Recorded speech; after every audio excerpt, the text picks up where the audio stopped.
Gaming news today is all about Ghost of Yotei. The review embargo drops this week, and we will be doing a Ghost of Yotei review roundup on that day. But in the lead up to the game coming out, I want to talk about why I think this will be another open world game that helps to evolve the genre and take it in a better direction. Common complaints about open world games are that the map is just full of icons and chores. It can also feel redundant because activities sort of start to repeat and blend together, one location to the next, making the open world feel more like a nuisance than an enjoyable landscape to explore.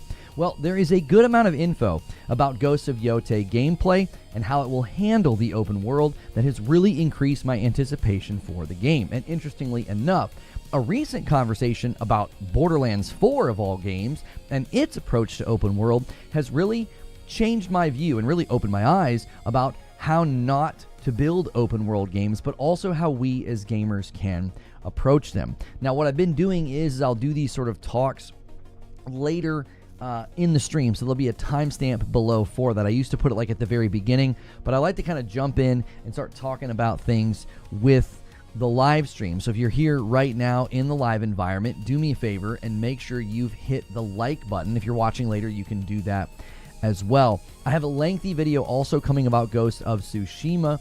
It's sort of a passion project that we worked on. I like to start doing this with more of the games that I really enjoy, doing sort of story analysis of like the philosophical underpinnings of the game or its ideology or its view of the world. So make sure and check out that video as well. It'll be called Ghost of Tsushima, What is Honor?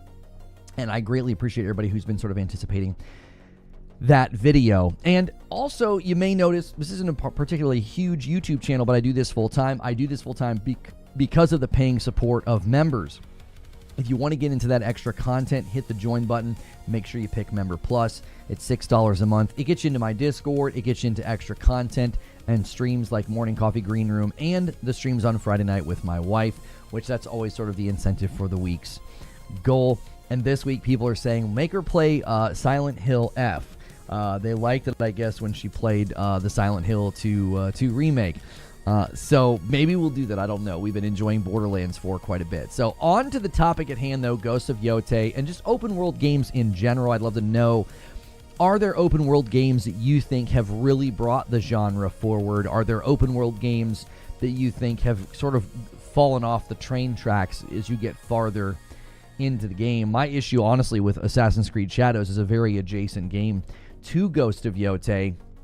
Wasn't really the open world. It was that the combat system just didn't have the depth needed to go the distance, and so I kind of tapped out with that game. After enjoying it immensely, I eventually just came to not enjoy it very much at all. Now, Mike on a Mic's going to start things off for us here. We've already had some member renewals during Morning Coffee. He's going to renew for a VIP. And right here we have our member goal for you guys. I don't know if there is a Silent Hill F PNG that we could put down there of the character. There might not be. That might be difficult. Although, yeah, this one might work. We will see. No, I'll have to convert this one. There's this new phenomenon now when you try to get a PNG with transparency. All of these websites now are doing everything in WebP or whatever that is. So good morning, good afternoon, and good evening, everybody. Thank you guys so much for being here. Make sure you guys have pressed the like button.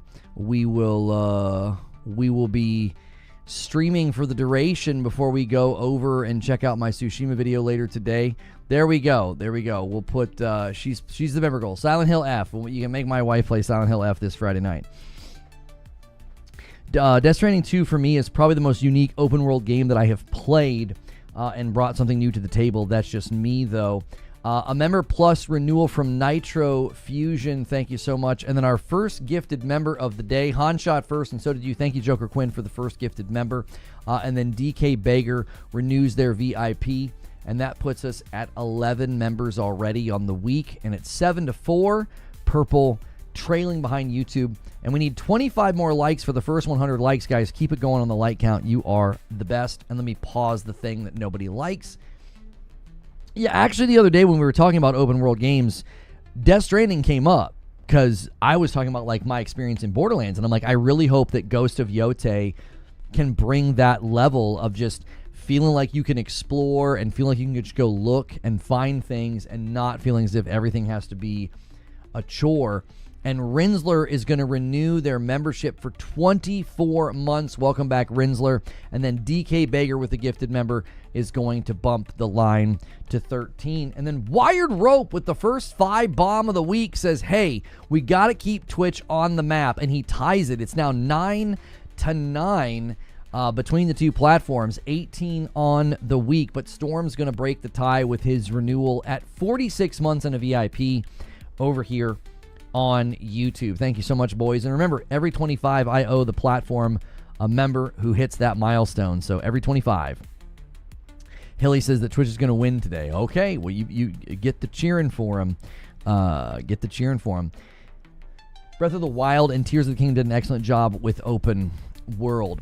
I don't disagree with you. I really, really don't. Later, when I get to sort of my script on this, I sort of wrote a piece about this particular subject with Ghost of Yotei gameplay and its open world. I definitely reference Breath of the Wild as well as Elden Ring as like games that felt like they decided to, push the genre forward. They didn't just decide to make an open world game. And this is what I think a lot of companies have done.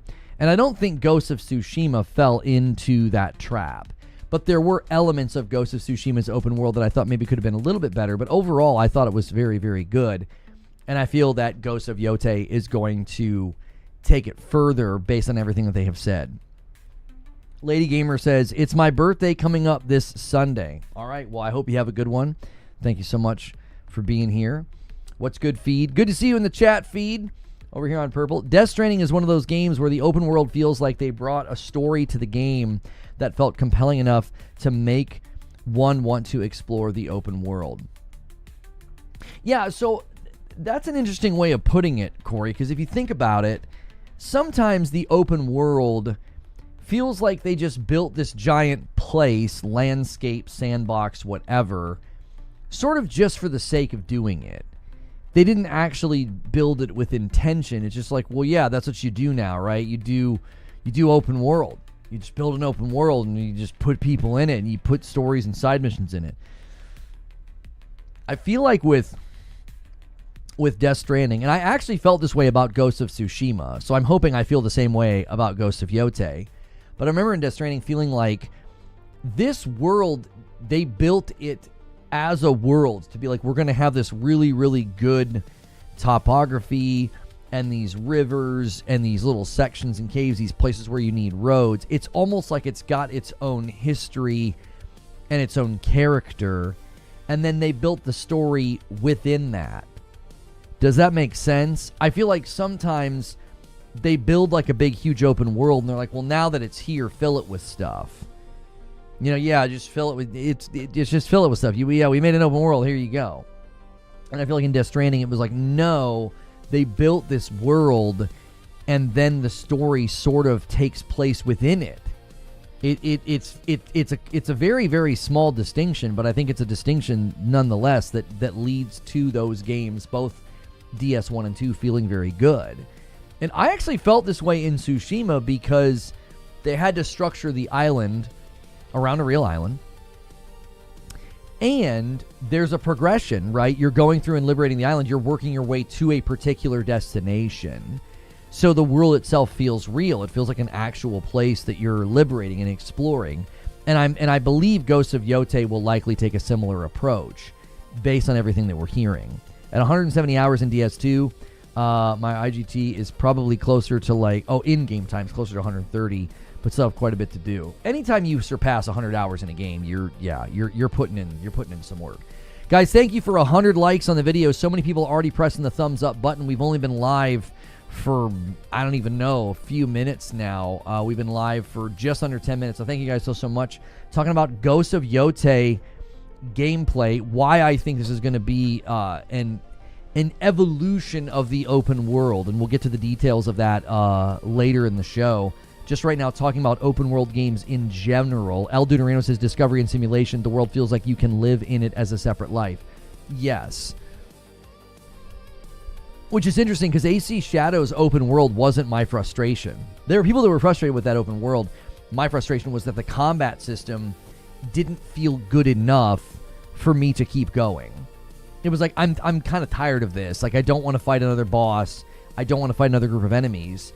The lack of depth within the combat system kind of is what led to some of my boredom. You know, when I get 30-something hours in a game, if the combat system feels phenomenal, I'm going to keep going. Like, I did 2 Tower of Sisyphus runs last night. I unlocked 2 Tier 3... I unlocked 2 Tier 3 perks as well last night when I was playing. And I just love being in that system and that combat and that feel. I love it. It feels fantastic. So I know in Ghost of Tsushima, I put in, I think it's around 80 hours. It's a little confusing because I played like the PS4 version for a while, and then I played the director's cut for most of it. I think that's how my hour breakdown ended up being. Because I think if you look at my profile, Tsushima director's cut says 24 hours. I actually think I spent the bulk of my time in the like the PS4 version, I believe. But with Ghost of Yotei, I'm thinking the same thing. I'm like, if they build the open world like this, I might end up spending more time in it. Welcome back, Luke Vader, for 14 months. I appreciate it. If you guys want your membership to count towards the total over here, use that upgrade command. Type !upgrade on YouTube and bump up to Member Plus. We are trying to get to 600 people at Member Plus, and we're at 500 right now, so the next milestone. And he said to play announcement today. The anticipation is that they announce it today and they do it like tomorrow or Wednesday. So, Returnal's combat isn't progressive. You don't have to think it's progressive. I think it is, and I think it's awesome. I think it's phenomenal. I think it's the best third-person shooter I've ever played as far as action and player empowerment. AC Shadow's gameplay isn't bad. It overstays its welcome. When you started playing the RPG Assassin's Creed games, they always start hot and heavy, but they tend to grind to a halt behind hours of tedium. I remember finishing AC Origins for the story. It wasn't the combat system for sure. And I'm hoping that Ghost of Yotei is similar in that the story is really, really strong, but the combat is exceptional, because that's what kept me going in Tsushima. Both the story and the combat were excellent. It was like you just wanted to keep going. You loved every face-off. You loved every standoff, I guess is what they call them. You know, the duels are fun to replay. You feel awesome in the game. You think Red Dead 2 is the bar? Yeah, a lot of people think that Red Dead 2 is like one of the best open world games. It certainly is in the upper echelons. It's in the Hall of Fame of open world games for sure. I'm thinking about games that evolved the format. I don't know if anybody would argue that Red Dead evolved it. I think they would just argue it did an exceptional job at building a great open world game.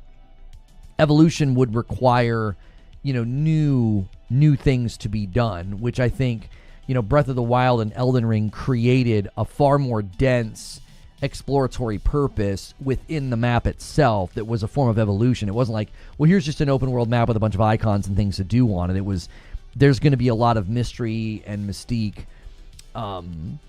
She made so much Twitch. I don't see it on Twitch, Luke. No, you might have to refresh and celebrate. I'm not seeing it. Eugene says Returnal's combat's progressive in several ways. Yeah, I actually think you could argue pretty strongly that Returnal's movement system and combat system is quite progressive, because you'd have a really hard time. I don't think hard time. I think you'd have an impossible time pointing to another game that's even like it at all. I don't know if there's a game even close to it, to be fair. I really don't. Witcher 3 definitely changed a lot. Witcher 3 would be like, if we think about, there it is, Luke Vader. Thank you so much for using your Prime over there on Purple. Boom. That counts. We are now exactly a 5 bomb away from the first milestone. It's 10-10. Who's going to steal it? It created a new genre. Yeah. To downplay Returnal is an interesting thing to attempt to do. If you didn't like it, that's fine. To downplay the innovation or the what it brought to a game type and a genre, I think. And Fuzzy hits 6 months at a tier 2 over there on purple. And Kardoc Ren comes in with the 5 bomb, boom, and secures the first 25 and puts purple in the lead. And I'm going to tack on to that. I owe you guys a single member. Whoever hits it gets it. Thank you so much. I guess no state of play. It's really early in the day for an announcement, homie. I think usually when they make announcements, it's at like noon Eastern, isn't it? I don't know. The rumors were coming from so many sources. It would be really odd for that many people to get the information wrong. Yeah. Returnal was almost a nominee for Game of the Year. It should have been a nominee over Deathloop. It's 1,000 times better than Deathloop. They're not even in the same league of excellence. They're not even in the same league as far as like games and innovation go. State of play is usually 1 or 2 days before. Yeah, I think we'll get if all the rumors were true, I think we'll get a PlayStation State of Play announcement midday today for Tuesday or Wednesday. They'll do that to kick off Tokyo Game Show. They do something very similar with Summer Game Fest. And a 20 bomb comes in from Pathalon Phoenix, and he puts us at 46. We are 4 away from the next milestone, and he surges YouTube ahead in the contest. Thank you. A third-person bullet hell rogue had never been done before. Yeah, and if there were any, maybe they weren't really known. I mean, the level of control and excellence in that game, I just think is unmatched. That's obviously my opinion, but my opinion is that game, it's just unmatched. And my hope for Ghost of Yotei is that they take a lot from the, some of the maybe the criticisms of open world games and things like that, or maybe even some of the shortcomings of like the open world in Tsushima, and they evolve it. Returnal got Game of the Year at the BAFTAs, didn't it? Or at least it got nominated at the BAFTAs, I believe. People not forget how bad Witcher 3 was at launch. I was actually getting ready to say, in the grand scheme of open world games that took open world games further, I think Witcher 3 is probably the first in a trilogy of games. It really did. I mean, it obviously had issues, but as far as open world and density and side quests, I think Witcher is the first. And then Breath of the Wild came along and said, hold my beer. We're really going to show you what you can do with an open world. And then I think like Elden Ring walked out and said, okay, we're going to take the Breath of the Wild format even farther. And then Tears of the Kingdom is sort of like a capstone to everything they did with Breath of the Wild. Right? There's actually elements of what they let you do in Zelda in Ghost of Yotei that really has me excited, and I'll talk about it later. Like I've done a pretty good amount of research looking into how exactly Ghost of Yotei gameplay is going to play out with respect to open world exploration, and I'm very excited because I'm like, that's always going to be a concern, is especially if you remember the very first like Ghost of Yotei trailer.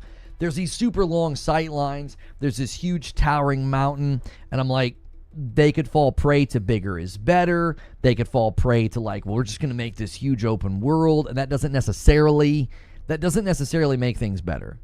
What else do you do to improve an open world game? I will tell you later. I usually about an hour into the show, I go through my talk, which is like a planned sort of scripted section of the day, and I will tell you what I think they are doing to significantly help.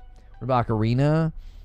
I mean, that far back, it's hard to really argue, who was the first, who really impacted it. I would say Zelda Ocarina of Time is certainly one of the, if not the single most influential open world game probably ever made, is Ocarina, because it's got to be one of the first.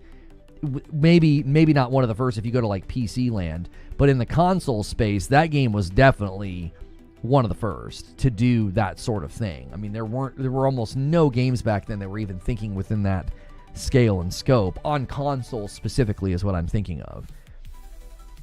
It won 8 out of 11 awards. It was nominated for Returnal won Best Game and Best Audio at the BAFTAs in 2022. Yeah. I mean, Returnal is sadly really, really underrated within that realm of like the Game Awards for whatever reason just didn't pay it enough attention, in my opinion. I think it's an absolute masterpiece. I think the reason it aged better with time is they went and fixed things so that people could actually roll credits on it. My entire opinion of the game changed when I rolled credits on it. And it was because they rebalanced Biome 3. And we know how journalists are, right? I mean, they're busy. I'm not going to do the typical gaming journalism slam here. They're very busy. So if they stall out on a game and can't finish it, it's going to shade the way they review it. I don't know if Ocarina's open world. It's more like connected hubs. I mean, there's loading screens, but it's still meant to give you what feels like an open world experience, is it not? Like when you go up to sections like the castle and stuff, like it has to like load you in, but it's meant to feel like I just left this huge open area and now I'm going into this open area. I don't know if the loading screens necessarily make it not open world. Lono, Ocarina wasn't open world and Returnal is Enter the Gungeon with better graphics. I'd recommend you try it. Getting a recommendation from someone who said something so stupid, I'm not going to take your recommendation. I'm sorry. Returnal is Enter the Gungeon with better graphics. Okay. All right. Whatever you say, Turbo. I think that's why Saros will have the option like Hades to get stronger with each run. I think they're just going to try to make it clear that you're leveling. Yeah. They're going to make it clear that you're leveling. I think something they're going to do with Ghost of Yotei is they're going to say, listen, we know you like the stances in Ghost of Tsushima. Ghost of Yotei, I think you're going to have a similar idea of like you're getting better with the weapons to give you that sense of like you're growing in your power, you're growing in your strength. Because there are certainly people that are upset that, you know, there aren't stances or whatever. So I would argue that giving players that sense, whether it's in Saros or Ghost of Yotei, giving the players that sense of getting better and stronger, I think is actually very important. It makes you feel like you're truly progressing. And the way that you learned the stances in Tsushima and then made the stances better, I think you're going to do similar things in Ghost of Yotei gameplay. I think you're going to do very, very similar things. Ocarina was a hub world connected to linear dungeons. It definitely is one of the most open world games. Right, it's like the first within console space to dabble in the idea of building like big open spaces that all have this feeling of like being somewhat connected. You know what I mean? It's 100% open world definition, denoting or relating to a video game in which players move freely within a virtual environment and may choose how to achieve objectives with relative autonomy. Ghost stance is going to be fire. Well, Ghost of Yotei doesn't have stances. You're not going to be holding the katana and switch stances. You're going to be katana, and then you're going to go dual blade, and then you're going to get out the odachi, and then you're going to get out a spear, and then you're going to get out the kasurigama. So you're not going to be changing stances with one weapon. You're going to be changing weapons. It still has a seamlessness to it. It still has an adaptive nature to it. You're going to be looking at sort of the landscape of what people are, you know, who's approaching you, and you're going to switch weapons according to that, if that makes sense. Make it more accessible. I hope that it's a toggle like in Hades for those who like to be tortured can. I mean, people like their freak. I'm not. What are you actually saying? What game are you talking about? What do you make? What more accessible? She has multi-weapon. She's not trained as a samurai like Jin. Yeah, she is not a samurai. Yeah, she's a roaming warrior. Funny enough, in all my research for Ghost of Tsushima to make the video that we're going with today, we're going to have that ready for you guys later today. Luna refers to Jin as a vengeful spirit. She sort of starts the mythology of the ghost because that's what people are assuming Atsu is in Ghost of Yotei. They're assuming she's a what's that word we looked up? It's not Oreo. It's the other one. Shoot. Vengeful Spirit. You know what I mean? I would check your ego. I said I see similarities between games. You haven't played Gungeon? Yes, I have. I actually have played it. And I don't need to check my ego, homie. I said it with a smile on my face. Take your own advice. You didn't say, I see similarities. You said, Returnal is Enter the Gungeon with better graphics. Homie, if you say something stupid, you can't get upset when someone calls it stupid. Yeah, an Onryo. Yeah, Enter the Gungeon, I've played it. It's a top-down twin-stick rogue that, like, I actually don't think it's that fun, personally. That's my own personal opinion. Saying that a game as brilliant and creative as Returnal, you want to be reductive and say, it's Enter the Gungeon with better graphics. You said something dumb and reductive, homie. I teased you back and said what you said was stupid. Like, come on, brother. Cat with 36 months over here on purple. Thank you so much, Cat. Getting us 3 away. Like I said it with a smile on my face. I genuinely thought you were trying to bait me about Returnal. People try to bait me with the games I love, whether it's Ghost of Tsushima, Returnal, or Hellblade. That felt like bait, homie. I'm over here in tears. I'm watching gameplay of Enter the Gungeon. I apologize for the ego comment. You're fine. You're fine. Like, come on. Like, I played Enter the Gungeon with my son. We did not like it. We were not very, very pleased with it. Homie, you said Returnal was this game with better graphics.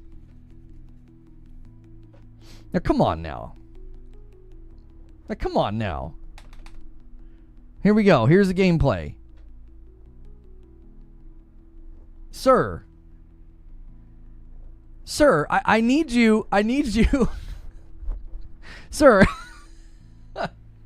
can you now see? Homie, you can now see why I rejected what you said rather strongly. Come on now. Returnal is a masterpiece. Enter the Gungeon is certainly popular and people love it. I'm not knocking it. They're like, it's Enter the Gungeon with better graphics. The frick? Come on, man. It literally felt like bait. I thought you were baiting me. That was a very stupid comment. I've arrested meth heads that have said more sensical things. All right. We don't need a dogpile. Marco is apologized. You know. The Lono cam should have been used for that one. Like, you serious, Clark? Like, yeah. Let's see if my second camera's working. Hey, it's working.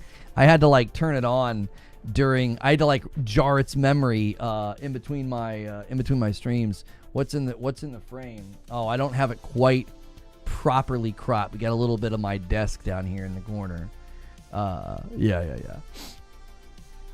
And the gameplay is similar. They're both bullet hell dungeon crawling S games. Okay. So if you think the gameplay is similar, I need to keep a book of people to not take gaming advice from. Like, what game should I play? I'm going to add you to that list because the gameplay is not similar at all. Like, at all. It's not. It's like every game is Mario if you reduce it down to its parts. I mean, so you could, we can go to the absurd here. They're not similar in the least bit. Doom Eternal is just Pac-Man with better graphics. Right. Everything is Mrs. Pac-Man. Everything is Mario. If you reduce it down to, like, I don't know, you dodge bullets using abilities to chip away at a boss's health. Like I said, I will never take advice for games from you. I won't. If that's what you think, great. I now know who to not take advice from on games. Should I play this game? It's basically Tetris. And it's like Minecraft. Like, oh, okay. What? You construct things with blocks, man. It's basically the same. I don't know what the problem is. It's basically Tetris. It just in a three-dimensional space. All right.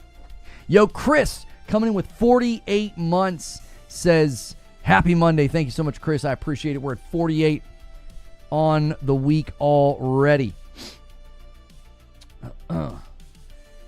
Anyway, the topic of today is not how many people can say ignorant things about Returnal, although that was fun for a few minutes. The topic today is Ghost of Yotei, and also just open world games in general. And how, how do you evolve the genre? How do you create an open world game and not have people feel the fatigue or, the tiresome nature of what an open world game can do to a person? Thank you, C Squared, for 32 months over there on Purple. They're still in the fight. It's 31-18. We're one away from 50. Who's landing this plane, boys?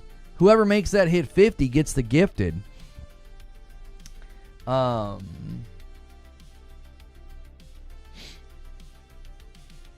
Samurai must collect what? Why would you even say that? Returnal is just third person Doom 30 years later with better graphics. There you go.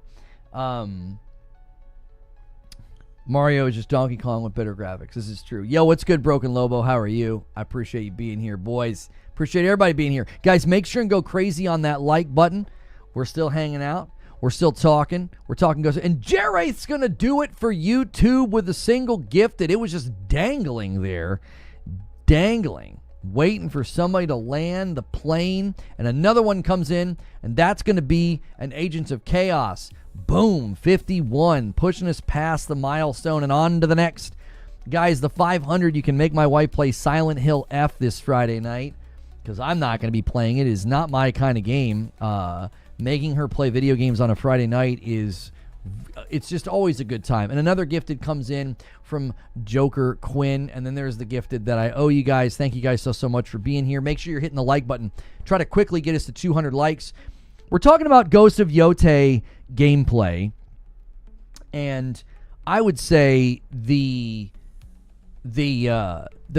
approach to the open world is, I think, going to really, really help in a big way.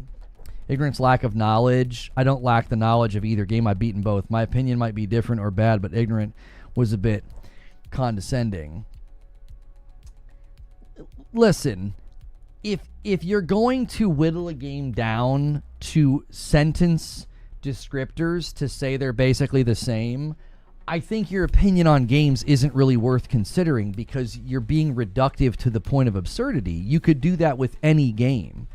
Every game you're dodging bullets and whittling the health of the enemy down if there's guns involved. You do that in Doom. Like, nobody would ever say that, like, Doom is basically the same gameplay. Like, I've never heard anybody say this top-down twin-stick rogue with bullet hell elements is the same as a third-person action bullet hell rogue. Like, well, yeah, the gameplay is basically the same. When the perspective and the mechanics and the method of staying alive is so dramatically different, it's so reductive, it's absurd. It's like, oh, okay. Like I said, like, it's fine that's your opinion, but it's like, how do I interact with an opinion that's so absurd? You've reduced the game down to a bullet point descriptor. You dodge bullets and whittle down the enemy's health. Oh, okay. Like, again, if that's condescending, again, if your opinion is wild and weird, expect people to not treat it with a whole lot of respect. It's like you're reducing a game down to nothing at that point. Nobody that plays Enter the Gungeon would be like, I'm so glad you told me that Returnal was basically the same gameplay because I'm going to go buy it and realize that it's a completely different game. Like, you know what I'm saying? It's like, it's not helpful. It's not instructive. It's not educational. It's absurd to say such a thing.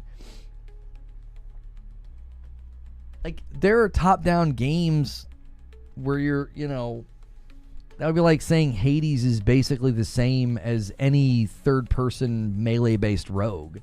They're very different in their execution of the games. Two Spot from Tactical Gamer says, excited for Saros.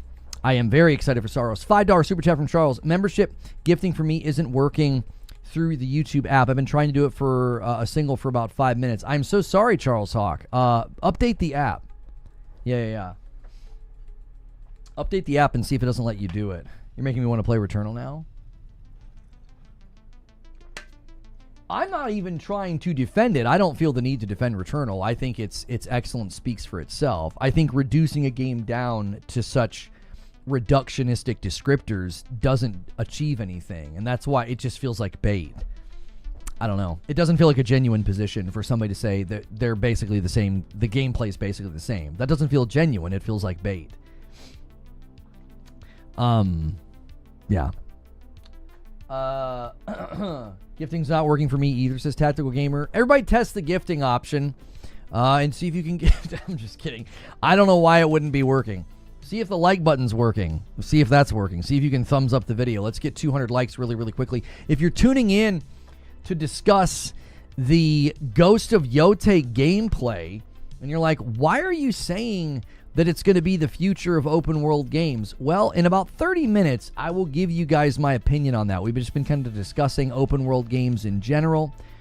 We've been discussing the games that get it right, the games that don't. So if you're interested in Ghost of Yotei, we'll obviously be covering it this week. We'll be looking at the Ghost of Yotei review roundup on Thursday, and we will be playing the game next week as well. I want to be excited about Yotei, but I'm worried it'll just be Tunic with better graphics.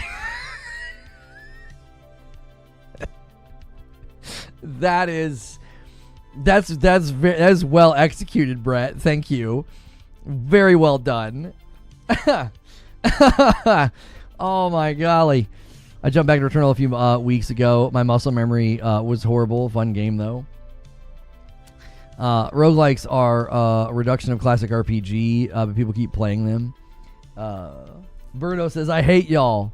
Onryo or Onryo? Either pronunciation is fine. I don't actually think it matters. The thing that I was trying to bring up when I brought that up was it was actually really interesting that before Ghost of Yotei even hit the airwaves, they were already weaving in the idea of an Onryo inside of Ghost of Tsushima. Yuna starts that myth or that word about Jin. And the other interesting thing that they say about Jin, like as he fights, is they're basically like, I've never seen anybody fight like that. Like he fights like an animal, is the way they describe it. So,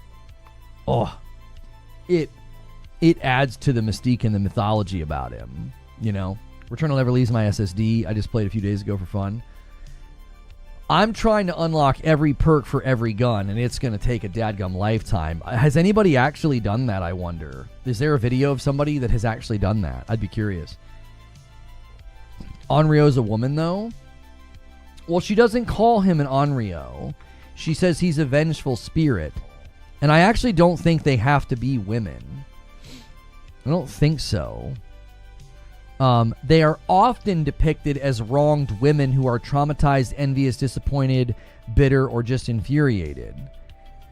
It literally means wrathful spirit, hatred spirit, resentful spirit, vengeful spirit, ruthless spirit, right? It's a ghost believed capable of causing harm to the living. So I don't think they have to be women. I think they were often depicted as women, but I don't think they have to be. At least, again, the wiki is saying that. Traditionally, they have no particular appearance.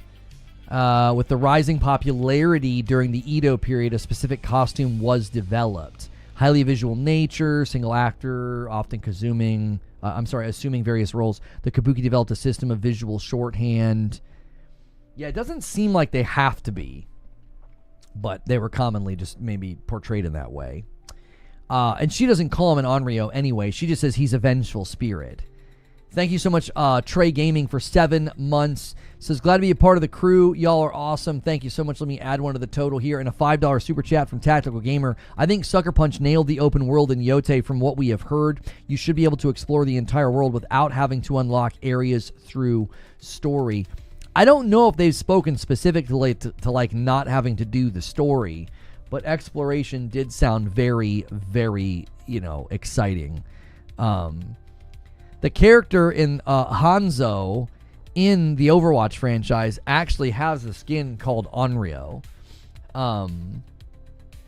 Mizu, the protagonist in Blue-Eyed Samurai, shares very many similarities with and is often completely diegetically to an Onryo. Is Mizu a guy or a girl?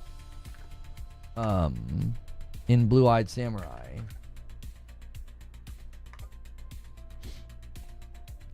Main protagonist who is voiced by Maya. Okay, so it is a girl. Who is she? She's the main character. Okay. Yeah. It doesn't really matter. The point is that because she doesn't call him an Onryo, she just says he's a vengeful spirit. So what they're already establishing in Ghost of Tsushima is that like a person can become mythological. A person can become like a mystical presence within the world itself. And Jin's sort of the first to do it. And then Atsu, I think they're going to be calling her an Onryo probably from the beginning because she's a vengeful spirit, she's a ghost, and she's a woman. It's like those two things go hand in hand with how they tell stories within, that culture of like, hey, you wronged this person, they're gonna come and get you. Yo, Rachel comes in with 9 months. Stoked for Yōtei. Took the day off to game my heart out. Now, Rachel, let me add you to the total here. I hope you're sitting down, though. I watched a rapid-fire interview about Ghost of Yotei, and you will be able to see Atsu's butt when she gets into the hot springs. So that is that's Game of the Year worthy right there. I mean, I think we're in different territory now. DJ May 88 with 25 months adds another one to the total. It's now 35-20.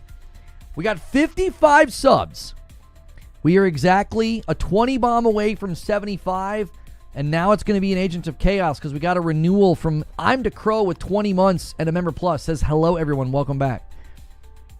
I'll be gaming my gay heart out. You do that. You do it. October's a crazy month. Battlefield 6, Yōtei, Ninja Gaiden 4. So many games. What in the world? Why is there a Japanese schoolgirl on the member? So that's Silent Hill F. I'll give her a little pat on the head. Hopefully she does her homework so that way she can watch TV tonight. You can make Madam play Silent Hill F this Friday night. You can make Madam play. So whatever's in the corner is what you can make Madam play on Friday nights. And then the stretch goal will always be a community game night on Saturday. And then 1,000 members on a week will be the Lono Rage Challenge, which is a new segment where I have to read chat for 7 minutes and I'm not allowed to show emotion.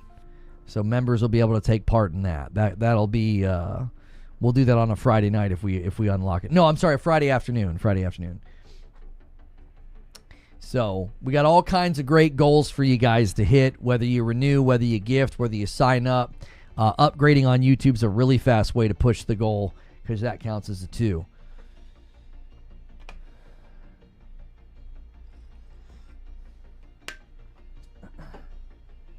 You're using my idea? Yeah, we like the idea, Brett. We like the idea. Is that, for 7 minutes I have to read chat and show no signs of emotion. Like, I can't just sit here silently. I have to actually read the chat out loud. So, yeah. and if we hit the member plus goal, we'll do IRL streams on the weekends as well. So, guys, get those upgrades going. Get on member plus. And somehow this is Brett's idea. He was the one that threw out the idea the other night, right? He threw it out, and then we iterated on it. Better have the blood pressure cuff nearby. That's right, Kat. That's right. Yeah, he put it in chat first, and then we iterated on it. I think his original version was like, I couldn't talk, and then we mushed it together and came up with, I would actually read the chat out loud. And I'm not allowed to. I'm supposed to stay as emotionless as possible. He can have it. Do we need to actually pull the chat log? You're going to be petty about it? He put it in the chat. He did. He was the first one. It's why we were even talking about it. I don't want to see ladies' butts, just male ones. That's right. That's right, B&E. How dare they? How dare they? Now, if you guys have been paying attention to Ghost of Yotei, the actual pre-orders seem to be way up, which is interesting, given some of the stuff that people were saying. Has anybody in chat changed their mind in one way or the other on Yōtei, Ghost of Yotei? Are you day one? I've got the collector's edition coming. I'm gonna put the mask back here. Put the mask back here on my bookshelf, and we will definitely be playing it day one. Now, I don't think I'm going to be like rolling credits on the game on the channel. I generally don't do that with the channel because it really interferes with talk show, and it just tends to have depreciating returns. Now, we may do other content about Yōtei as I'm playing through it, but I don't know about rolling credits on the channel. It tends to be counterproductive. Day one for me. Day one, have pre-order. Got to be careful showing ladies' butts. Visa and MasterCard will decide not to process payments. Yeah. I'm day one. I wish game devs and the like would stay out. Well, I mean, they did stay out of it. They took care of it. They spoke to it briefly in an interview, and that's the end of the matter, in my opinion. I don't think it's their job to say more than they have. I don't think that there's any imperative on them to do anything more than they did. Like, I don't think they have to come out and give like some blog post or some Twitter post. They answered the question about it directly in an interview, and that should be the end of it. You know, is Bungie cooked? I don't really care.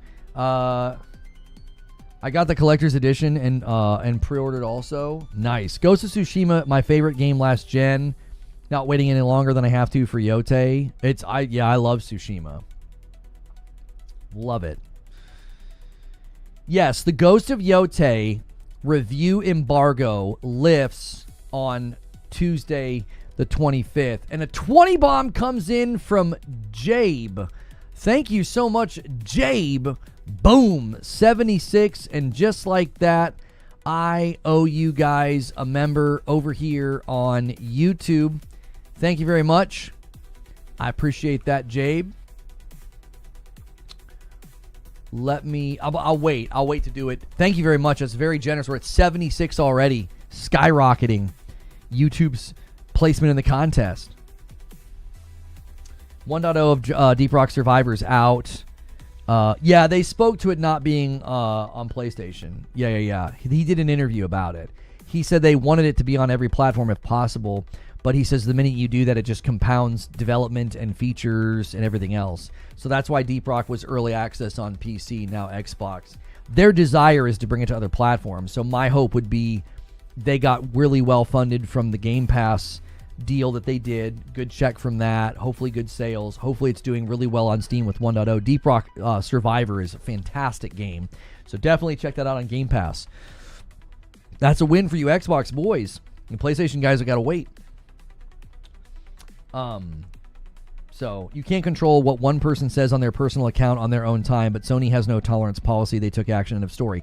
Yeah, I think that's all that needs to be said. What are they supposed to do? Like, you can't have every single person's account monitored at all times. Like, that would be absurd, and nobody would accept that. Like, you want to come work for us, we need to be able to monitor your socials at all times, and everything you post has to be approved by us. Nobody would accept that. That would be an incredible overreach of a company.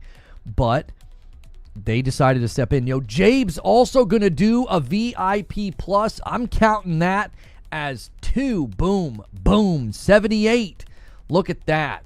Thank you so much, Jabe, jumping into the deep end of the pool. That's what we want to see. We need 600 people at Member Plus and above. There is usually a couple thousand folks on a gifted every month. That's just how generous we are here as a community. If you appreciate that and you want to pay it forward, upgrading is a great way of paying it forward. You're just picking up your own membership. So they have to build a statue and donate money.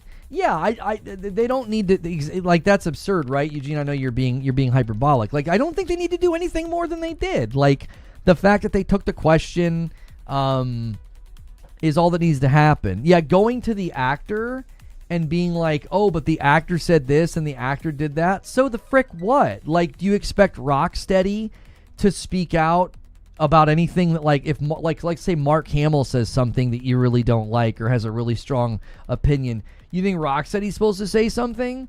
No, he's a great Joker. He's in all their games and he did a fantastic job. They don't got to frickin' comment on that. That's not what they're supposed to do. That's not, you don't want them to get into this stuff, then don't ask them to get into it. You know, don't get political unless you're gonna be politically aligned with me and speak out. Like, what the frick? Which way do you want it? Choose. Make a choice. You know? If you don't want them to get political, then why are you asking them to? That's what doesn't make any sense to me. It's like they handled it in the most professional way you could ask them to. You don't even know what their beliefs are, and that's how it's supposed to be. They're like, yeah, we don't align with that. That person got fired. End of story. Then they weren't like, and here's our political stance on stuff. They were like, that's it. That's all we have to say on the matter. And 2 singles come in from Stonespire. He's setting up the 20-bomb dunker. Boom, boom. A 20 bomb's going to get us all the way to 100 really early on the week. Thank you so much, Stonespire. Purple, it's your time to shine.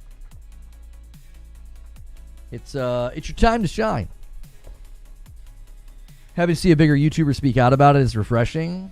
I mean, I don't feel like I'm speaking out about it. I feel like I'm just bringing some common sense to the discussion. It's like, if you don't want them to get political, then quit frickin' asking them to. You don't want them blogging, tweeting, or talking about these things. That's not what they're there to do. They're there to make a game, bring the game to market, and then that's it. That's the end of it. I don't need to know anything else about them or what they believe. And Jabe is going to get us closer with a 5-bomb. Oh, not before Joker Quinn tried to ruin it with a single. We're now at 86.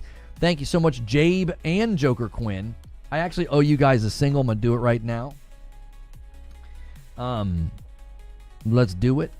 Let me do it before.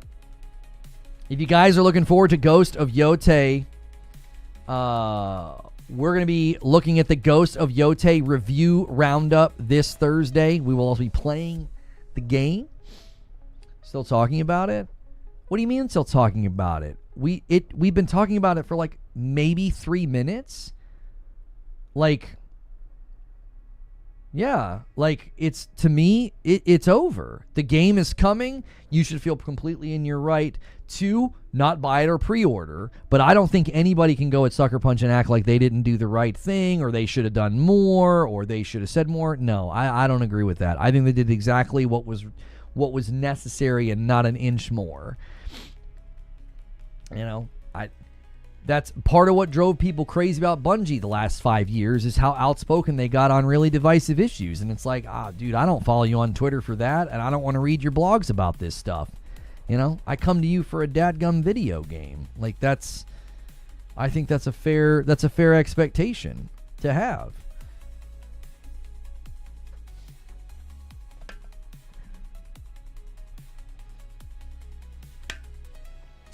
$30 and Still Gaming always says, Lono, make a game, sell a game. That's it.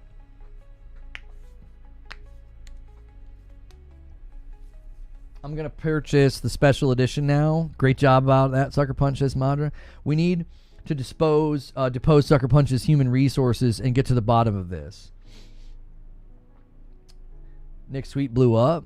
Yeah, do you want to know why Nick's tweet blew up? Because people are tired of this crap.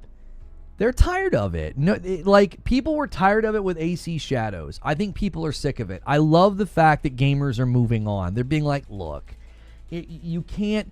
Games are supposed to be about fun, and enjoyment. If you want to turn them into a battleground, some cultural battleground, I think people are going to get so exhausted by that so quickly. I think that's already happened. I told you guys in January of this year, I was like, this will run out of gas, people will move on, and we'll get back to gaming. And that's exactly what's happening. Homie literally retweeted and was like, I'm gonna get a collector's edition, and it exploded. Why? Because people are like, homie, we just want to get back to gaming. Can we just get back to gaming? That's what we want to do. We want to play games. We want to talk about cool moves and cool cutscenes and awesome combat and what we're talking about today, right? We've all played open world games before. We've all played the open world AC games. We've all played Breath of the Wild or Elden Ring, and we're like, man, open world games could certainly continue to improve. And I actually think Ghost of Yotei is going to do that. I'd much rather talk about that than all the stuff that's been going on. Man, let's just talk about games. That's what we've been trying to model here. Now, that obviously means we got to fence the table sometimes, and I got to be like, listen, I think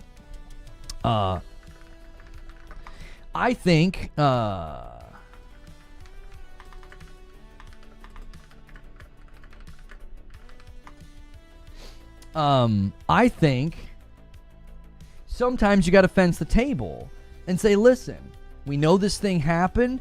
I think the dev handled it professionally. Let's move on. Like, you know, I can't be like, I'm not going to talk about that. And there has to be sometimes the quick broaching of the subject, right? Next week, can someone explain it on Twitter? There's a guy who hangs out here. He comes around every once in a while, Nick, on Twitter. Everybody was really angry about something that the actress of Atsu said, all right? Atsu said something about this thing in the past. I don't give a frick what she said. Doesn't concern me at all. And people retweeted it and said they weren't going to be buying the game or whatever. Nick quote tweeted it, and he said, I've canceled my pre-order. I'm going to get the collector's edition instead. He ratioed the original tweet into oblivion. I'm not going to put it up on the screen because of the, you know, what's contained in it. And a 10 bomb comes in from Jabe. Thank you so much, Jabe, and gets us to 96. YouTube got a heavy hitter in the ballpark today. Man, coming out of nowhere. Said they disagree with it, and because it wasn't just the one guy, I decided not to support them. The reason I wasn't buying Yōtei before was because they did fire the one guy, but I heard there were multiple other people there in agreement. The company hadn't denounced the behavior or said they disagree with it, and because it wasn't just one guy, I decided not to support them. Okay, I'm going to read this really slowly so that I don't overreact, because what you're typing is absurd. You heard there were multiple other people. Any evidence of that? Any proof? No, because I don't think there is. And they spoke directly to this in an interview, Solemn. So not only are you deciding not to buy the game based purely on hearsay with zero evidence, that's my favorite, by the way. You know, one of my favorite things is a claim without evidence. It's like it holds a special place in my heart, you know? The other thing is they spoke specifically to this. They spoke specifically to this in an interview. They said, quote, I think we're aligned as a studio that celebrating or making light of someone's murder is a deal breaker for us, and we condemn that. Like, what else do you want them to say? And you're like, well, I heard there were others at the studio that agreed. I don't freaking care what you heard. There's no evidence of that. I've not seen any evidence of that. They fired somebody, and they took a question on it directly, and they answered it, and then they moved on. That's all I expect from a studio. Oh, I heard, though. I don't care what you heard. We live in an age of everybody's heard something. Goodness gracious. Like, you gotta have more to it than that. If that's what you want to base your purchasing decision on, man, you go right ahead. You want to base your purchasing decision off like, well, I heard. All right, fine. Comment lets me know people accept any information that confirms their biases. You're right. Like if you don't want to buy the game, that's fine. You don't got to make up reasons. You know. You don't got to make up reasons.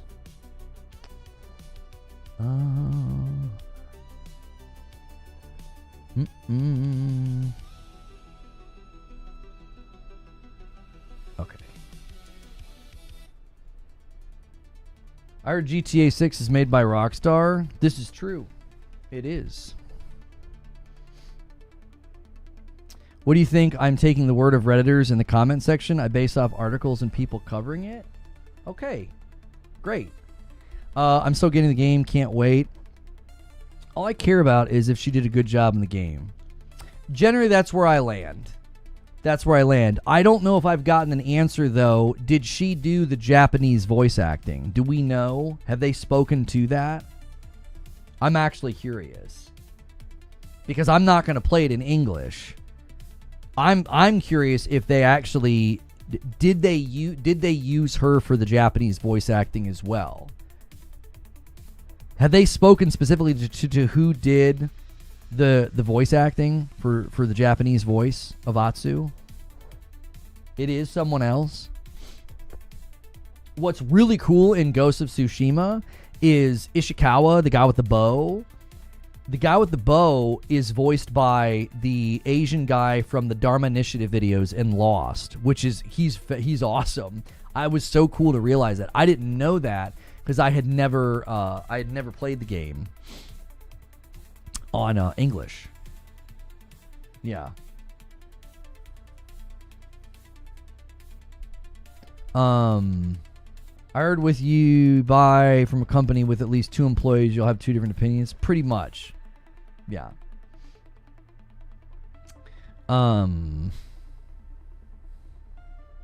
Still have my physical copy of Yōtei on pre-order. Some fools comment, got him fired, not going to deter me. That's kind of where I am on it. Yeah, Jin was 2 different actors. It was pretty obvious that it was 2 different actors. If this game is anywhere close to Ghost of Tsushima, I'll be pumped about it. You're fluent in Japanese? No, I am not fluent in Japanese. I just prefer to play games in their native tongue. So, like, if it's Korean, like with Stellar Blade, or if it's Japanese, like with Tsushima, I just prefer it. I would never tell anybody how to play. That was one of the disappointing things about Tsushima before the director's cut, was that the Japanese voice acting was not lip-synced properly. There's a new trailer. All right, Eagle. You don't have to spam. You don't have to spam. Once is sufficient. I will do it. I will do it. If you, let's see, 1, 2, 3, 4. So you've said it 4 times. If you hit 7, you're gonna get timed out. Okay. Let's see if you can stop. Let's see if you have the self-control of a beagle chasing a rabbit. All right. Let's see if you can stop spamming. All right. Okay, you did it. I'm proud of you. Homie was going in. He was going in, man. Like, come on. You got to watch it. You got to watch a trailer. I was like, if he gets to 7, I got to time him out. Let's see if he can do it. Let's see if he can do it. He did it. We're so proud of you. All right, here we go. All right, this is it. All right, hang on a second. Hang on. Let me get let's get this up. Hang on, my cameras are all wrong. I was playing on Friday night with Madam. Wait, where's my there I am. Okay, hi. Okay. Let me pause my music. Here we go.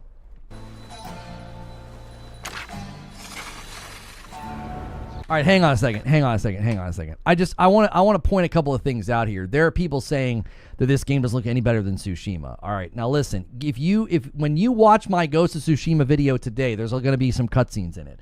After doing my retrospective on Tsushima and watching all the cutscenes, like that right there, just the cinematics alone are a massive leap. Massive leap, homie. Like that looks phenomenal. And then this, I mean, hang on. I mean, listen, Tsushima looks remarkable. I'm not taking away from Tsushima, but this is a huge jump. To argue that it isn't, I don't know what you're watching. I don't know what you're watching.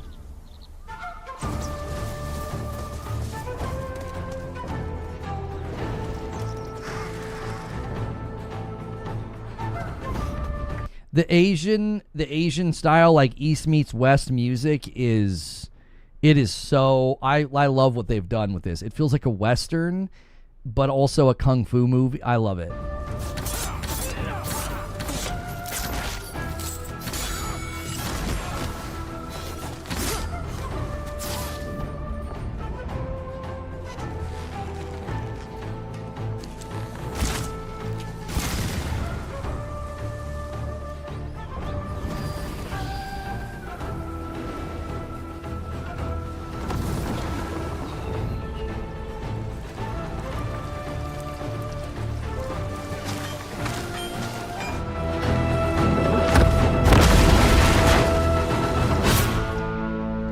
Dude, just inject that soundtrack into my veins. That's it's such a vibe.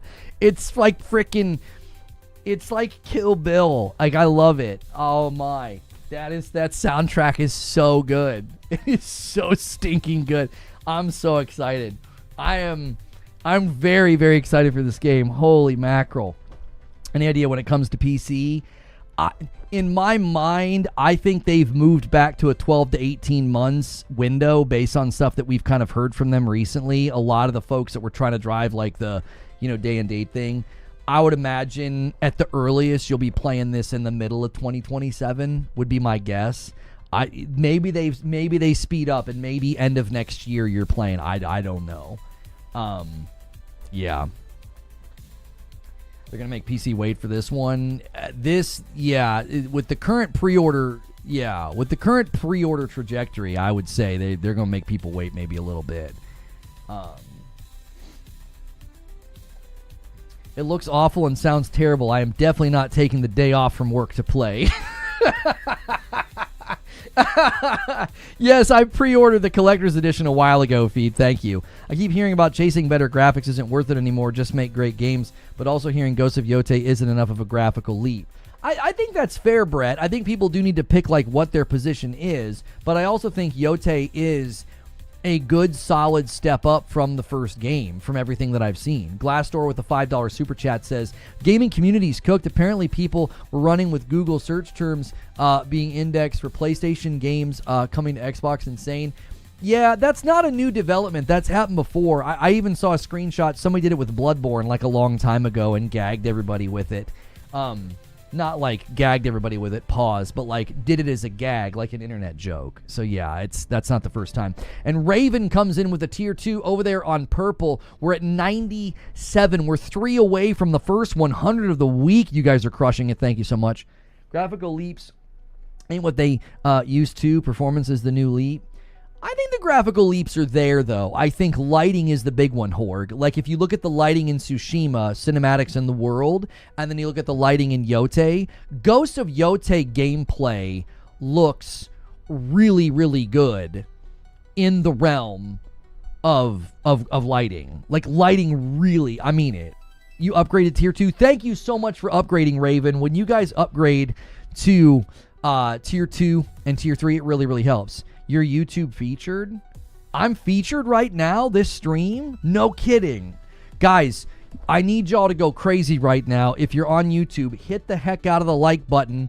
Let's get some gifted members going. Let's get this. Let's go. Like, if we're being featured, that's kind of a big deal. It happens every once in a while when we cover gaming. If I go to gaming featured on incognito, I don't see it. So maybe was I featured on your homepage? That's like that's pretty exciting if we are. If I go to live and I scroll down to live now gaming view all, let me see if I can find us here incognito. I'm scrolling and scrolling and scrolling and there I am. Yeah, there we are. Incognito. If I go live and I go to gaming, here we are. We're a ways down, but we're here, boys. We're out here. We're getting it done. You love to see it. You love to see it. The YouTube's been a little wonky lately, and it's good to see us get some solid treatment, especially on a day where we got a bigger video coming for you. Okay. I've got a really, really big Ghost of Tsushima video coming for you guys today. I can't wait to show it to you. I really, really hope you guys go nuts on this thing. I really, really do. No more off topic. Yeah, we got to talk Ghost of Yotei. You know what? This would be the perfect time for me to do my spiel. Why don't I do my spiel? Let me see if I can't find... What's the longest Ghost of Yotei trailer? The new one, Song of Vengeance. This is from a month ago. What's this one? I don't think I remember seeing this one. Yeah, I think this one will work. Yeah, let's do this one. Song of Vengeance. Okay, let me put this on the screen. Hang on. Okay. Okay, here we go. So let me, I'll take the gold down. Okay, so what I'm going to be talking about in this section is why I think Ghost of Yotei is going to be the future of open world games. I think it's going to help evolve the open world genre. So I hope you guys enjoy. Hit like, gift members, and be contributing to the chat while I'm doing this. And then you can obviously give your own feedback and thoughts after I'm done here. You can even submit questions like with the question command. All right. Okay, here we go. We've all been there. You're many hours into an open world game and something breaks you. Maybe it's the 10th icon for the fetch quest. You just can't bring yourself to do it again. Maybe it's the new village or the town sort of blurring into this strange form of deja vu where you swear you just did all of this recently. Or maybe it's just the overwhelming sense of futility. You see this huge amount of a map remaining and a sea of icons and exclamation points that you just feel you're never going to get to all of them. It works against your sense of completionism that was once in your mind. Well, Ghost of Yotei looks to rectify some of the open world fatigue that could chart new courses for future of open world games. And the first way it is going to do this is by taking inspiration from another pivotal open world game. Now, in case you were unaware, in Breath of the Wild, you could use Link's Sheikah Slate like binoculars or like a spyglass. And if you saw a tower, a shrine, something interesting like a landmark or a point of interest, you could place a marker on it while you were looking at it through the Sheikah Slate. Well, Yōtei is going to combine this idea with their own original idea in their franchise. It's one of the early things I think that we saw in a Ghost of Yotei trailer. They showed Atsu using a spyglass to see a large pagoda hidden among some trees. Well, she marked it. Once she marked it, the wind mechanic was then driving her to it. Now, this level of emergent exploration will allow the player to play, I think, in a more exploratory and intentional way, rather than constantly consulting your map. Now, in Ghost of Tsushima, the wind mechanic certainly helped with this, and it really was a step up for open world navigation. No need to consult your compass or a mini-map or your menu. You just set a target, and periodically you could swipe up on the DualSense touchpad and ensure that you're headed in the right direction. We all get a little distracted sometimes, or maybe there is a big mountain in your way and you want to get around it, right? We've all been there in those open world sections, and you're like, wait, am I still on pace? Am I still going the right way? Well, Ghost of Yotei is going to build on this system in a way that I find exciting, especially after a recent conversation that I had about Borderlands 4 and its open world. Now, I remarked about how surprised I was at how slowly exploring the map in Borderlands 4 was taking up so much of my time. Now, my wife and I have barely made progress in the main story, and we've put in over 20 hours of gameplay. Now, somebody in my chat pointed out that this is likely because they don't show you all the icons in a particular area until you get there and explore for a little bit. Now, instead of me being buried with icons and giving me this sense of dread and fatigue, I experience more of that, ooh, a piece of candy sort of thing, where every time you see something new on the map, you want to go do it. I remember feeling this in Breath of the Wild on many occasions. I would see a place where I wanted to go, have a general idea of what I needed to do to get there, and all along the way, things would distract me and pull me off course. I had a similar experience in the first Death Stranding. Others have reported having that experience in Death Stranding too.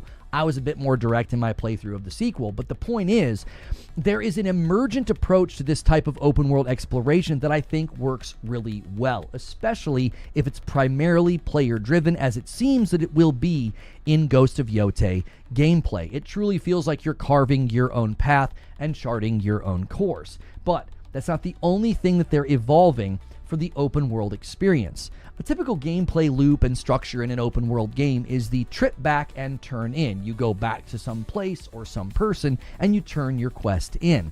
One of my all-time favorite games, Ghost of Tsushima, certainly had this rhythm to it. This is another thing that just came to me in Borderlands. You can literally turn in the quests like right there in the menu. You just go in and hit the button and get your reward. That's a great evolution of an open world game. You're not like going back to some person or some town. Now, on a fairly regular basis, you would do this in Ghost of Tsushima. Go back to a town, turn in the quest, or you would see if you had enough currency to buy a new item or upgrade something in your kit. Now, Ghost of Yotei is going to take a very different approach to this part of the content loop. The developers described it as the game comes to you, and this quote about it, I think, is rather helpful. They say you can keep track of when a sensei might make a weapon skill for you, or when a vendor has something unique to sell. Managing upgrades, resources, when to buy what can be a burden in a big open world game. At campsites, members of your wolf pack can catch up with you, offer upgrades and unique items. This helps ensure you have every opportunity to upgrade and prepare for Atsu's vengeance. Okay, now listen, this coincides with them taking what they call a character-driven approach versus the journal system of the previous game in Ghost of Tsushima. So what this does is, in my mind, it really balances out the plane. You have this open world set up to be emergently discovered, driven by player decision and choice, or just like using the spyglass. And then NPCs in this wolf pack system brings the game to the player. This should really cement the feeling of being a lone warrior nomadically moving through the world on your quest, but it should also work as a great backdrop to really emphasize story elements that I've been theorizing about. What will this story be? It's going to start about vengeance. It's likely going to grow into one about justice and forming this wolf pack, as opposed to being a lone wolf. And the fact that both exploration and the NPC systems will serve that experience really well, I think that's exciting. From where I sit, this should be another step forward for open world games, because I don't think the issue has ever been that, like, well, open world games are bad or that open world games aren't fun. It's that game devs, I think, really started to phone it in. They stopped innovating. This is why games like Breath of the Wild and Elden Ring stood so tall, right? They took a genre, and rather than just like redefining it or just sort of phoning it in, they evolved it. As far as I can tell, Ghost of Yotei is attempting to do the same thing. They're not just going to have you roaming the open world, fetching every icon you can, or going to a town and going through that sort of rhythmic thing of like, well, I've been here before, everybody's got a fetch quest, everybody's got a this quest, and you're sort of checking all those things off, and you experience what feels sort of like deja vu, which then kind of leads to that fatigue. Familiarity breeds contempt, right? The more you do something, the more it can be annoying. Well, in this game, you're going to have that sense of, I'm just discovering the open world. I would honestly encourage people to play it in that way. You can play however you want. I don't think there's necessarily a right or a wrong way to play here, but I do think allowing the game systems to empower you to play in a more emergent way, in a way that feels like discoveratory purpose is sort of woven into what you're doing. Oh, there's something over there. Let me mark it. Let me go and check it out. Let me go and see what's going on over there. And then when you're at your campsite, just sort of embracing the feel of like, okay, I'm moving the quests along, I'm upgrading this, I'm doing that, instead of feeling like this gamified open world. As far as I can tell, again, I think this is going to be the next step in the evolution of the open world genre. One where the game comes to you, but at the same time, it is there for the picking and the searching. It's this open canvas for you to find and explore and feel rewarded for that. And then when it's time to move the story along, or it's time to upgrade something, those NPCs are going to show up to that campsite and bring, I think, balance, as I said, to the plane. Like, there's two engines firing here. One is just open world exploratory purpose, and then the other is the NPCs coming to you. But that's just what I think. I'd love to know what you think.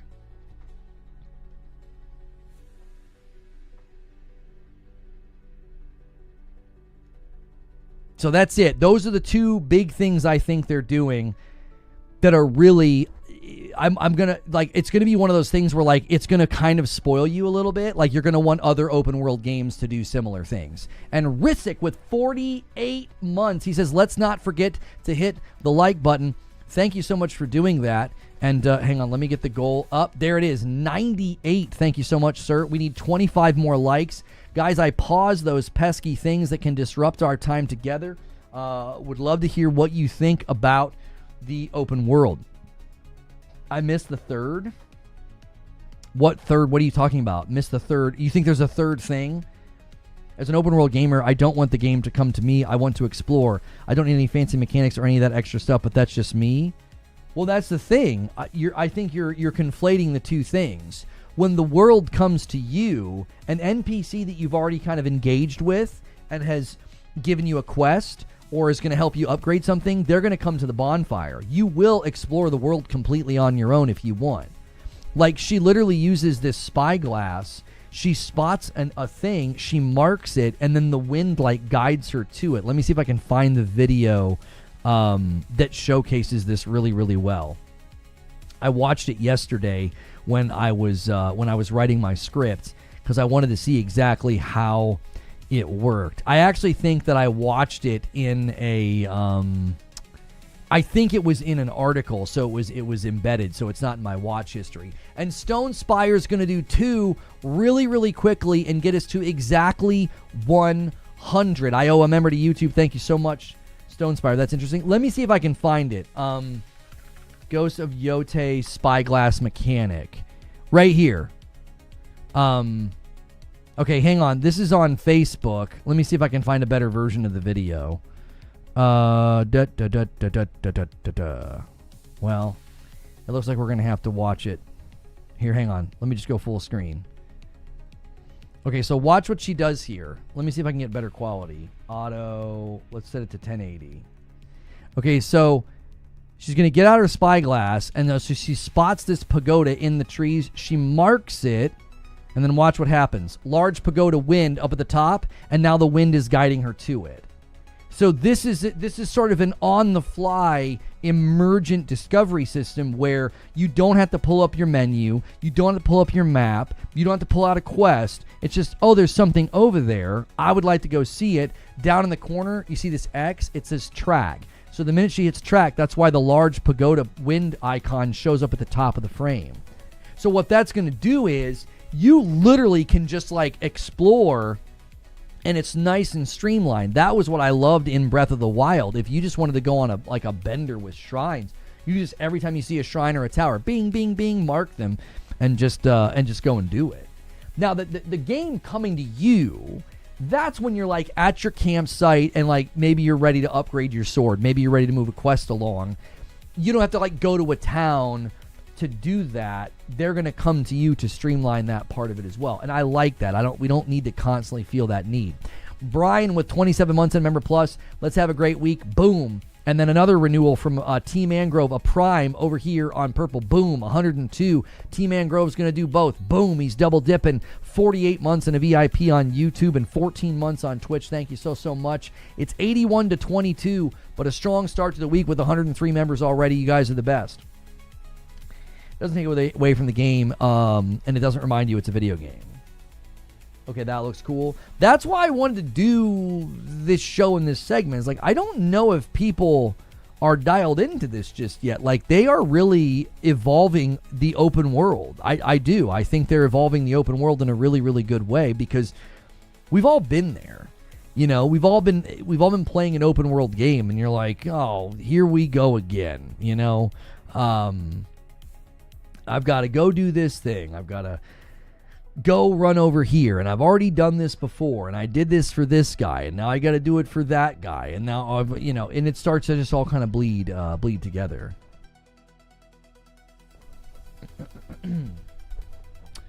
Call of Duty did a multiplayer gameplay reveal today. In my opinion, the difference besides immersion is that you watch the world around you instead of just following the tracker. Isn't that basically Elden Ring? Unrestricted, no markers, exploration, and the important NPCs come to the round table hold. Yeah, you could say that is something that they did, but you would still have to fast travel to the round table hold. Like, you didn't necessarily, like in in Ghost of Yotei, you're just going to like go to your campsite. Now, obviously, I don't know if you press a button. I guess you could probably argue you just press a button to do that, and to go to the round table hold, you would just like open up the menu, press a button, and fast travel. So you could argue it's similar. But again, the spyglass and the wind mechanic being original to Tsushima, I think marrying that with the spyglass mechanic from Breath of the Wild is a brilliant choice. That's like the right kind of inspiration. And Raijin comes in with a 5-bomb for purple. And now it's 2781 or 108. Thank you so much, Raijin, for gifting some members over here on Purple. I love not being overwhelmed with a ton of map locations. there's probably still going to be a map with a bunch of stuff on it, if I'm honest. I mean, I don't think they're going to shy away from having a map and having icons. It's the point that you can just stay in the game. Like, if you're getting immersed in Ghost of Yotei gameplay, I would imagine the systems that I'm talking about are going to help you just sort of stay immersed. Does that make sense? You're not going to feel like, oh, quick pull open the menu, or quick do this, or quick do that. It's like, no, I'm just going to keep going. I'm going to pull out my spyglass. I'm going to swipe up on the DualSense. I'm going to rest at the fire, and I'm going to talk to somebody. I think all of those are great ways to keep you immersed in the gameplay loop so that you're not constantly kind of pulled out of it. Just feels like a quality of life thing instead of a true open world innovation to me.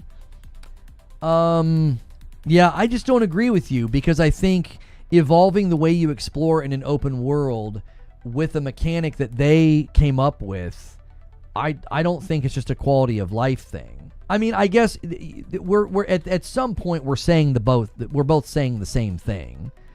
Making open world exploration better, to me, is evolving it. Is taking it up into like a better experience so that you don't feel that redundancy of menu and hitting icons and all of that. You're like, yeah, that's quality of life. And I'm like, that to me is evolving the experience. It's making it better. Evolution is about sometimes adding or taking away. And I think that they're doing that. I think they're adding in a way that takes away. Does that make sense? There's addition going on that causes subtraction. There's this addition of this new thing. They take inspiration from Breath of the Wild. They marry it to their wind mechanic. And then the subtraction is you're not pulling up in your menu nearly as often. I think it's been done before. It has not. The wind thing is completely new to them. They were the first to do it. It's woven into the story of Tsushima as well.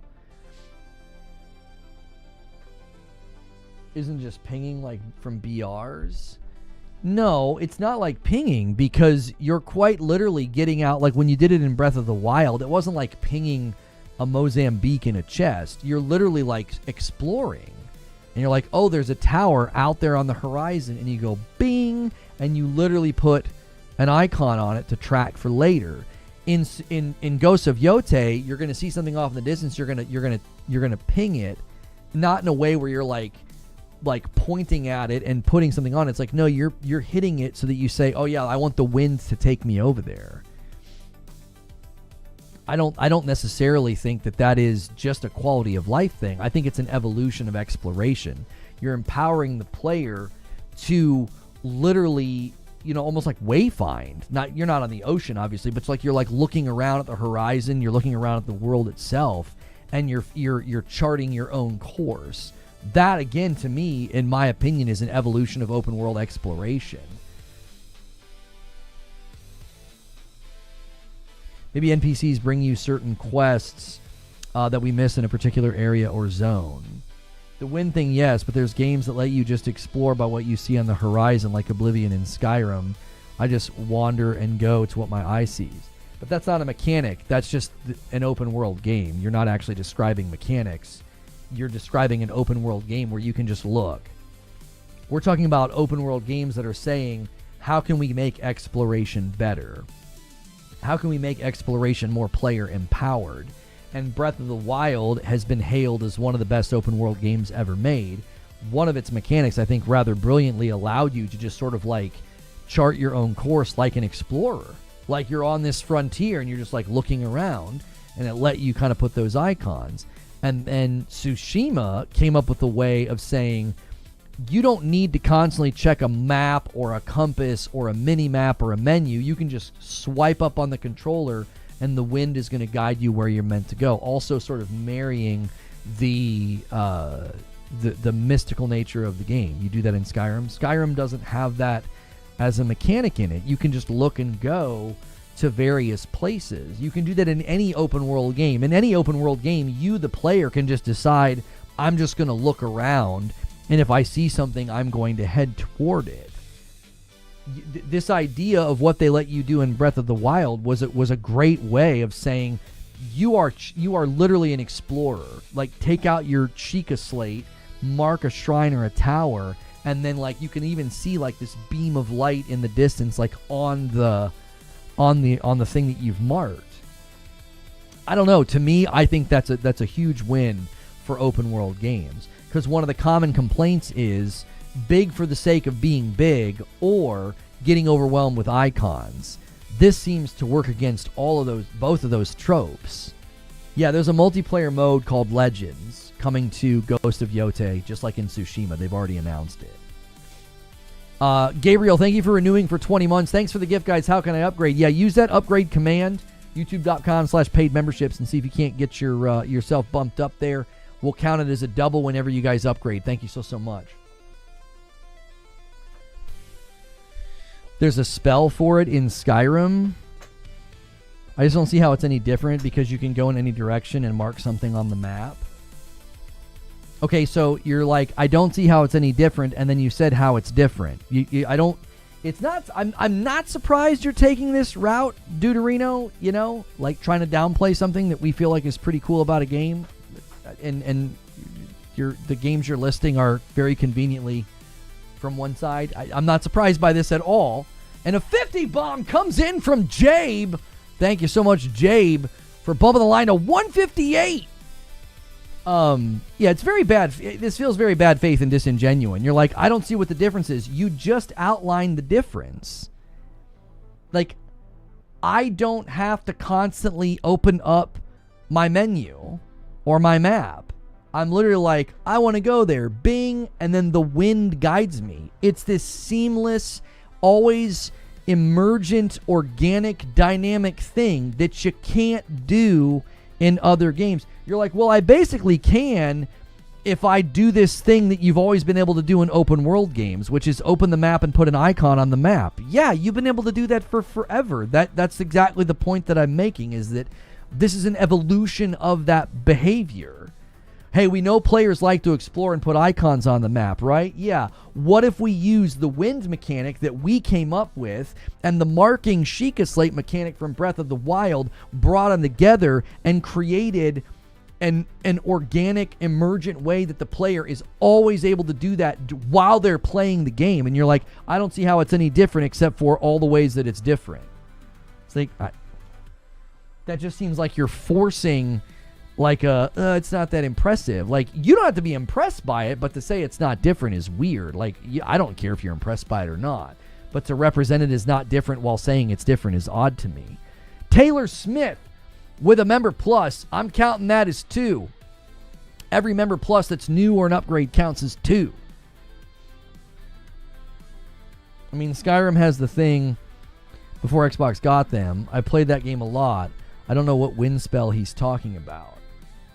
The wind thing in Tsushima is if I have a quest that's over here on this mountainside, I swipe up on the DualSense controller and the wind blows the direction that I'm supposed to go.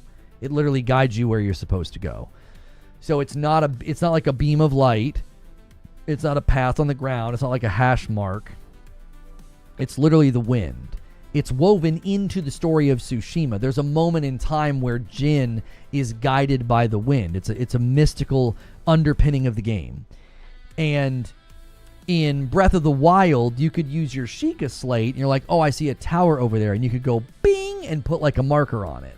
So now it's on your map, it's on your compass, and visually in the world itself, you see this beam of light so that you can kind of go over to it. It was a great way to make exploratory purpose function well. Exploratory purpose function well while in the game itself. So Ghost of Yotei is marrying those two ideas, where you don't have to pull open your menu, you don't have to pull open your map. The wind will guide you to your next objective, and if you see something in the distance, like in this case, they saw like a large pagoda in a tree line, they mark the pagoda, and now the wind guides them to it. So if on their way they're weaving, bobbing, rivers, mountainsides, whatever, they're going to still have the wind to guide them up there. And again, to me, this is a great evolution of the open world exploration. I didn't ignore the 50 bomb. I shouted about it. What do you mean? You guys, people complain if I go too crazy about the members because it distracts from the talk show. I acknowledge the 50 bomb. I shouted and I added it. I can't give a speech. We're having a conversation. Having to cast a spell for Wayward Compass is much different than using an environmental cue to help guide the player. I'm trying to really think about this. If we are purely talking about this wind mechanic, absolutely. I just hear evolution of open world discovery, and I think of different things. If your category for open world open world exploration evolution, if you think this doesn't apply, that's fine. You were saying it's no different, and I'm like, but it is different. That's the whole point.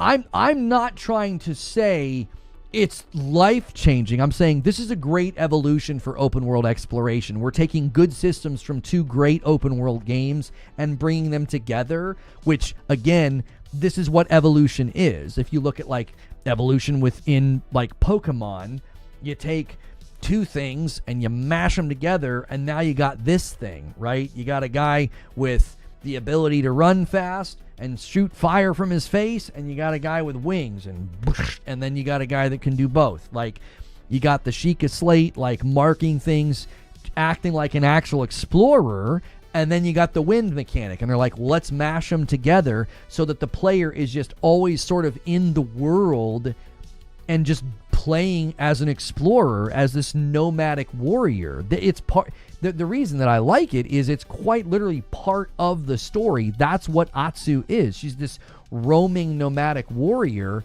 and the way you explore and the way the campsite works furthers that experience and story. You're going to feel like how she would feel. She doesn't know where everything is. She wouldn't be able to go to, like, a cartographer and be like, hey, could you get me a map of the place? I need to know where everything is. No, she's going to be exploring and finding things.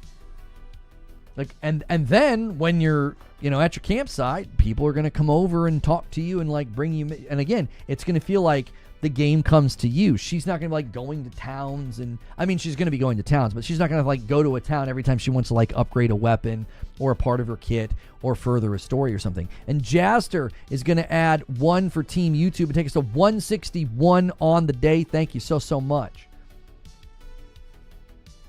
Keywords evolution. Yeah, I think evolution is a fair word to use. It's like they're evolving the way that you explore by taking features from other games and combining them into what feels like a very seamless experience. Yeah, you can buy maps and you can get, like, the bounty cards and the clues and stuff. All of that's going to work in tandem with the exploratory systems that they've built of, like, the wind and marking stuff. So, like, you could know on your map that there's something over there, and you could obviously ping it and be like, that's where I want to go. On your way there, you might see something interesting, and then you're like, oh, hang on a minute. And you get out your spyglass, and you're like, bing, you're like, I want to check this out first. That's not evolution, that's selective breeding. I'll put that on the thumbnail next time, Zubair. I love to argue. I'll be enjoying the game, and the wind mechanic is why I love Tsushima. Right. I don't think my issue is, like, I'm not trying to necessarily persuade you. It was like you were acting like it wasn't any different, and I'm like, it quite literally is different. Hang on, I missed a couple primes over here. Buck Keep with a prime for 5 months on purple and 7 months from the Unseen Avenger. Trying to catch up to my 2 years. Thank you so much. Let me add 2 more. We're at 163. Thank you so much, boys. Better than spending $10 to see everything on your map. Signed, Ubisoft. Yeah. I much prefer the map design naturally guides the player instead of the wind of a wind tunnel. Can you give me an example of a game that does that? I feel like Yōtei is going to do that. There's going to be mountain ridges, hillsides, rivers. There's going to be paths. There's going to be, I think your horse actually speeds up when you're, like, going through certain, like, flowery fields and stuff. The game's going to naturally funnel you to certain things, and then you get out your spyglass to maybe find something. And then in case you get turned around, the wind mechanic is there to be like, oh yeah, you want to turn a little bit to the right. Like, I'm not quite sure what you mean, like a map that naturally guides the player. What are they going to do, paint arrows on the trees every time you have a new quest? Like, the point of the winds mechanic is am I going the right way? You don't have to, like, look at a compass at the top of the screen, and you don't have to look at, like, a mini-map. The game itself guides you basically with wind. Egnarts with 47 months. Let me add you to the total. Boom, 164. Thank you so much.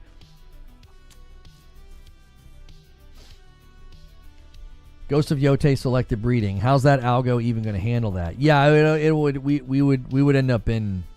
We would definitely get restricted. That's for sure. Guys, thank you for 300 likes on the video. I greatly appreciate the turnout today. We have a really, really big video today about Tsushima. What is honor? In anticipation of Yōtei, I wanted to do kind of a retrospective on Tsushima. And that'll be going live later today. I'll send you guys all over to it. And I know what Stone Spire's doing. He's gifted a member. He's trying to tempt the 10 bomb, the 175. Whoever hits it gets it. I'll owe your platform a membership. If you guys make it hit 175, and a 10 bomb could do it right now. And we know Joker Quinn's going to quickly come in and ruin this, so steal it from him. Outward had no active map, but it was marked by landmarks. The problem with that is that it doesn't allow the map to be very detailed. I don't understand the hate against map and map markers. It makes more sense to remove it in a survival game, not an action game. Well, they're not removing them. You can still use them if you want. And Joker Quinn comes in, and also Jaster comes in, and they have decided to ruin it, and now it's 167. Thank you so much, boys. Like, you can still do it if you prefer that, Siryu. Like, if you prefer, like, the tried and true, pull out the map, consult the map, put an icon on the map. If that just feels comfortable to you, familiar, or, you know, like how you want to play the game, I think you can completely play that way. Like, I don't think you're going to feel like you have to play in the way that I'm describing. Like, the way that I'm describing playing the game, to me, I think that is a better way of playing, but that's my own personal preference. You may feel the opposite, and you're like, no, I'm going to consistently consult the map, and I'm going to approach this in a more, like, objective-oriented way. I think that's totally fine if that's how you want to play. I don't think there's anything necessarily wrong with that. And now I'm playing a game where I lip sync because my stupid USB port goes dormant. I've got to figure out why that happens. That is super annoying. And a single comes in from Sneaky Wolf. We got a single train coming in. As someone who platinum Ghost of Tsushima, Yōtei looks amazing. But the only way they handle this of some devs, I'm not getting it. So firing the person and publicly saying that they condemned what they said, that you don't think that was enough? Yeah, those are Sprecher cans on the shelf back there. They are. Yep. I mean, if you don't think that's enough, I mean, that's your own personal opinion. I think that feels extremely forced. That doesn't feel like it's actually based off of facts. To date, what game has the best open world? To date, what game has the best open world? Oh, I actually think the first half of Elden Ring is probably the best open world. That's that in Breath and Tears. But I think Elden Ring's open world is immaculate. It's unbelievable what they did with that game. The density, the exploratory purpose, the way that, like, a cave, the way they hide caves from you in that game are just, I'm telling you right now, it's rare for a game to make me feel like I discovered this. This was over here and I found it. You know? Did you get a voucher code in the box if you pre-order the offline store? I'm not actually sure. I think a lot of people are going to vote for, like, Red Dead Redemption 2, Breath of the Wild, somebody saying Witcher 3. I think Elden Ring's open world is I just think there's something about it. They just nailed it. Whenever you find a dungeon or a cave, and then just the density, like how far down a cave system goes or like a dungeon goes, it's really remarkable. The random events in Red Dead make it feel alive. I think Red Dead's got to be up there. Like if you go top 3, it's always going to be Breath, Red Dead, and Elden Ring. Like they're all probably interchangeable in first, second, or third, dependent upon the player who's making their list. But I would probably say those 3 are always going to get mentioned. Yeah, GTA 5, GTA 6 will probably be in the discussion, end of next year.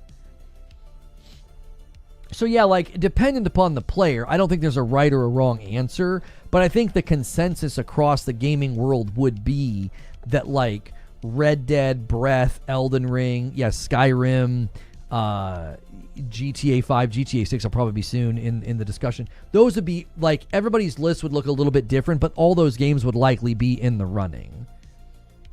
The dev opinion thing is so interesting. Some are boycotting because of the opinion, other because they fired the dev. I've not seen many games fall into this sort of a rock and a hard place. I think the number of people that are actually boycotting is so small, I don't think it's going to have an effect on the game in one direction or the other. I don't think so. How is this desk? I need to figure out how that's doing that. This desk makes this desk vibrate, which makes that camera shake, and it shouldn't. I've got to figure out, maybe they must be touching at some point. There's some way that they're sharing a connection somewhere. I have like 1,000 hours in Red Dead 2, and I still experience new things. It's pretty crazy. Agreed on those 3, though.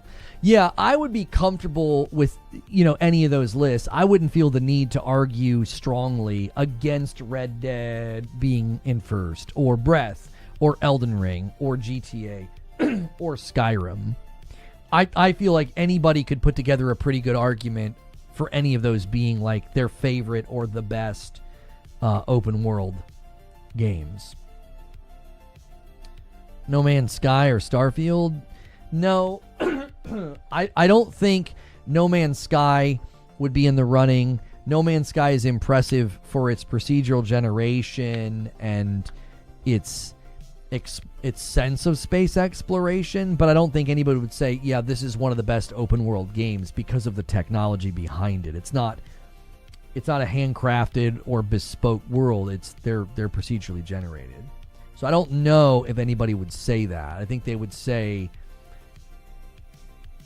it's one of the best games to leverage procedural gen, or they would say it's one of the best space exploration games, or something like that. I don't know if anybody would say, oh, no, yeah, this is a wonderful open world game, because it's very, very... You're going to be encountering a lot of, like, repeat. That's procedural gen. I think that's fine. Within the context of what No Man's Sky is doing, I would say it does an excellent job within that context. I don't think it would be able to jump into the category of open world. Technically, I think you could say it is, but if we're trying to pick the best, I don't know if that one does. What Cyberpunk does in a smaller space that uses is insane. Cyberpunk is a pretty impressive open world game, especially after playing Phantom Liberty. I was very impressed by Phantom Liberty. I've yet to play Breath of the Wild, though. Getting a Switch 2 next month, though. Can't wait to play all the games I missed.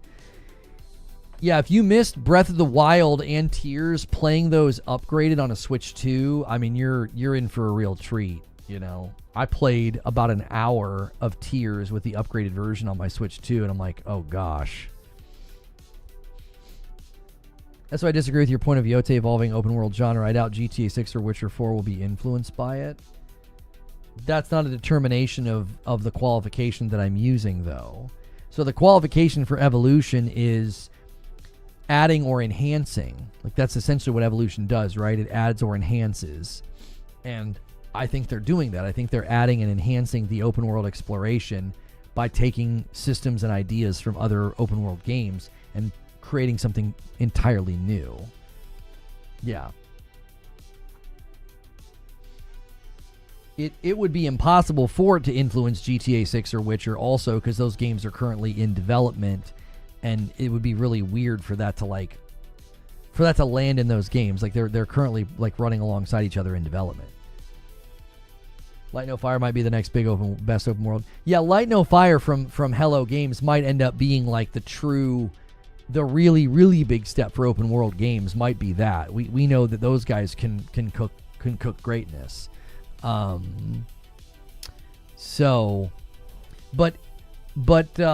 in anticipation for Ghost of Yotei,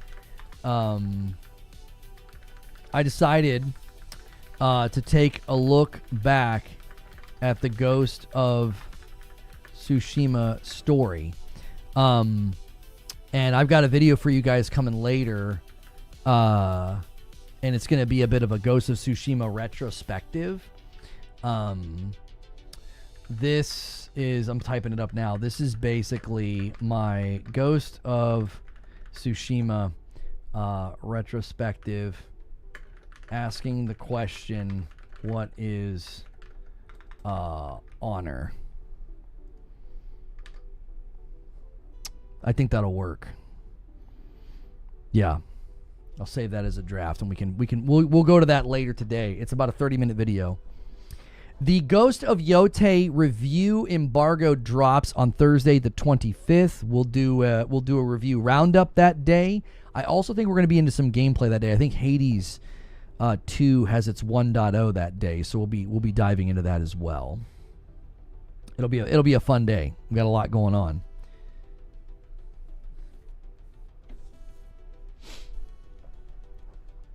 No state of play official announcement. I mean, it's 12:01, so any minute now they could say something. I don't know. Any minute now. I was thinking midday we would get an announcement, and that they would be doing the state of play on Wednesday.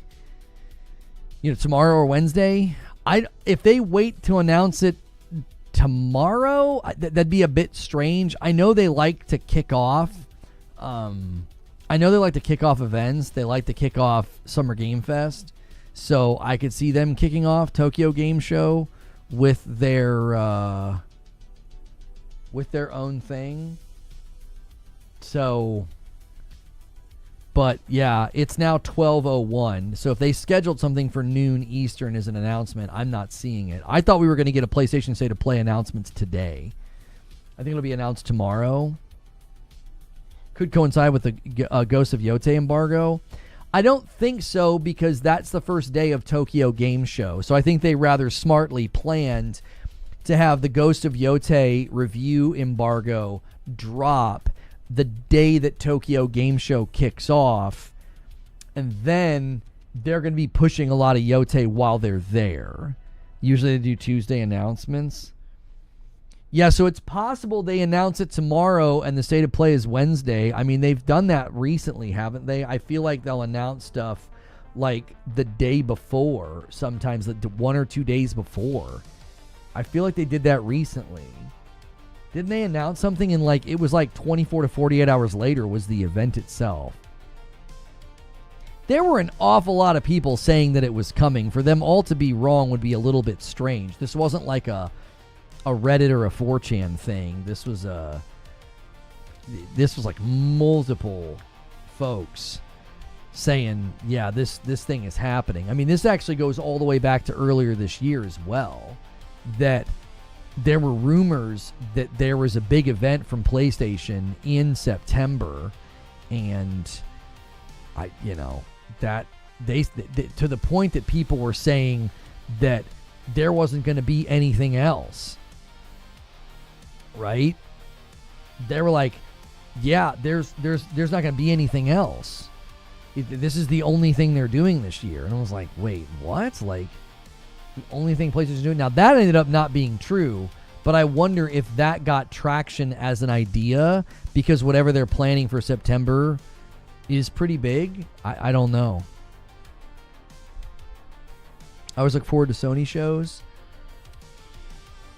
I try not to get too like hyped, because a lot of the times I think people really...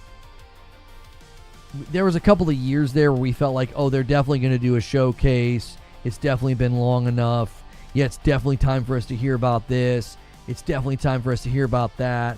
And then it wouldn't happen. And it was like, okay. Do you know what I'm saying? It was like,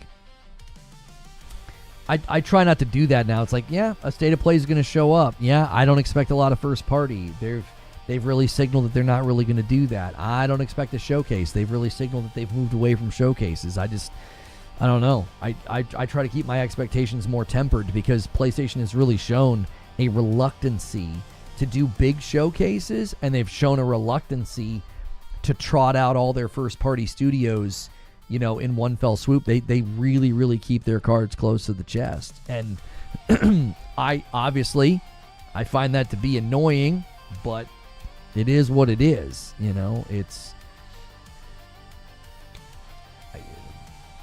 I don't think they care about like the diehards and the YouTubers and the Twitter space. I think they care about, John Q. Public, like the average gamer, Wednesday or Thursday for State of Play.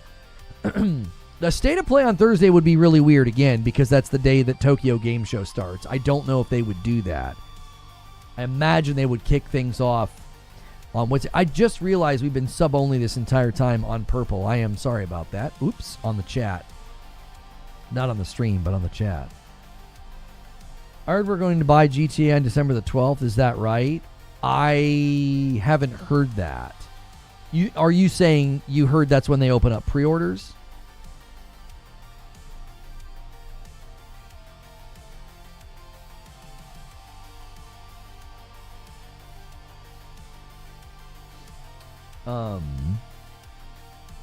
Yeah, I mean, the way they typically kick off Summer Game Fest is there's usually like a PlayStation State of Play right before the big thing, not like after or during. So they like to go first. That's why I thought it was pretty believable when somebody said, oh no, there's a PlayStation State of Play. Now, the thing that I was struggling to believe when the rumors were starting to circulate is, generally speaking, the way they handle their first party is they're going to let the runway be all Yōtei before they let anybody else speak. So one of the things that a lot of us are waiting for is like Saros gameplay, because they said they're going to be doing like a deep dive later this year. I said if there's a PlayStation State of Play, they'll announce a Saros State of Play during it. They're going to let Ghost of Yotei kind of like take spotlight, because like that's the big focus. It's coming out in 2 weeks? No, I'm sorry. It's next week. It's a week and a half. I'm really starting to appreciate the direct communication that indies and AA studios do with their fans nowadays. I mean, I don't necessarily expect direct communication from a company the size of PlayStation. Like, I don't necessarily think that's an expectation that they've ever set. I don't think it's an expectation that I will feel is met. Like, having an expectation that I know is not going to be met feels kind of foolish. It's like, I just don't think they're going to have that level of communication where they're like, yeah, they need to be like talking directly to us. You know what I'm saying? I don't think they've postured that or set that as an expectation. The last 5 years has been not that. I'm looking forward to Minecraft Live on the 27th. Can't wait for a new game. Indies need more exposure than Sony does. Yeah, it's true. Like, indies and smaller studios probably have a pretty strong impetus, and there's probably a pretty strong impetus for them to have that level of communication with the public. I don't expect Sony to do it. I just appreciate the indies. Yeah, I do think that like the indies and the AA studios can occupy a space that you just likely won't see big publishers and developers occupy, which is sort of that like early access or like grassroots or like, you know, being super transparent, being super sort of, you know, having that constant flow of communication. That's something they definitely can leverage. that you're just rarely going to see from major publishers and developers. I don't think Yōtei will even appear at the State of Play. They will get a launch trailer next week, and that's probably it. It's time for Saros and Wolverine. I think your prediction's way off the mark, and it's because we already know they've confirmed that Yōtei is going to be at Tokyo Game Show. They're going to be doing a pretty hard push of marketing for Yōtei at Tokyo Game Show. So I actually think there's already evidence to the contrary to your prediction. I don't think, and again, their pattern is not what you're saying. To like not do anything for Yōtei and just start heavily focusing on Saros and Wolverine. They actually do it in the opposite. Now you could be right. Maybe the new leadership sees things completely differently and they're like, nope, this is how we do it. Like Saros and Wolverine's time, and then let's just not talk about Yōtei. I'm serious. Like Yōtei is going to be pretty heavily marketed at Tokyo Game Show. I mean, homie, they just dropped the trailer today. So they're already, I think, spinning it up and getting ready to do. They did like 2 or 3 videos last week, and they've already done one this week. So I already think there's kind of evidence to the contrary that they're actually getting ready to do a lot. And Eugene's like, there's no way Yōtei wouldn't appear in a marketing video 1 week from release. Yeah, I really agree with that. That would be very odd to be like, yeah, Yōtei's coming out in a week, but we're not going to say anything about it. We're not going to mention our State of Play. Thank you, Rinsler, for gifting a member 169. Nice. Thank you so much. And another one comes in from Stonespire. We're a 5 bomb away from 175. Somebody take it. Somebody take it. Nobody give about you, period. Some people can this. I don't really care. True King, what are you so upset about? What are you doing? Somebody... Why are you so angry? Nobody's even saying anything to you. And a single comes in from Jaster. He ruins it. Come on, somebody do a 5 bomb for Stonespire, because now he's got two enemies in the chat. He's got Jaster and he's got Joker Quinn ruining his setups. So somebody reward this man with a 5 bomb. Jiminy Christmas. Yeah, I'm not sure what you're so upset about, True King. You're saying that people can S your whatever. Oh, you came in and said, sadly passing on Yōtei since they fired Dev. Yeah, I don't, if that's your position, that's fine. I don't know. And Jack Garland says, I'll do it. I'll honor it. Bam, 176. I now owe YouTube a single gifted member. Thank you so much, Jack Garland. This guy. Oh, and Siriu comes in with the 10 bomb, and he's like, I'll do you one better. Thank you, Siriu. Jaster and Joker Quinn out here being jerks. And Joker Quinn comes in with another one just to let everybody know he's here. And he bumps it to 187. Thank you so much. If you guys get gifted a member, be sure to say thank you. Also consider upgrading to Member Plus. That's a great way to pay it forward and make room for others in the member pool. It's a great way to pay it forward. It also counts as a double. It also supports me directly and helps me do this full time. Harbinger's going to gift 1 and bump the line to 188. Thank you so much, Harbinger. Not upset. Just using freedom of speech. Go figure. I mean, you don't have freedom of speech on Twitter and YouTube. What are you talking about? I could ban you right now, and YouTube could ban you. Like, what do you mean? You're invoking a term that doesn't apply here. You actually don't have that here, because I can just decide that I don't like what you're saying, and so could YouTube. I mean, at any moment. You don't have that here. If you truly think that, you're lost. I don't think that. I know that. It's objectively true. To be completely uninformed about what that term means and how it would apply to what you say on a platform like this, and then to accuse me of being the one that's lost as you mistype your... Like... Good golly, you're a walking cliche, brother. Like, you're misspelling things and you don't understand what the word even means. You don't have that on this platform. At any moment, they can stop you from talking. Keep that same energy with everyone else. Homie, I keep the same energy every day. What do you mean? It doesn't apply in this space, because I can ban you. YouTube can ban you. You don't have freedom of speech on YouTube and Twitter. You don't. I wasn't saying you, I was talking to others. I'm just here to tell you, brother, you don't have to buy Yōtei. You can have any reasons that you want to not buy it. But I'm just trying to tell you, you don't have freedom of speech on YouTube, my man. Because the terms of service, YouTube can be like, you broke our terms of service. You're out of here.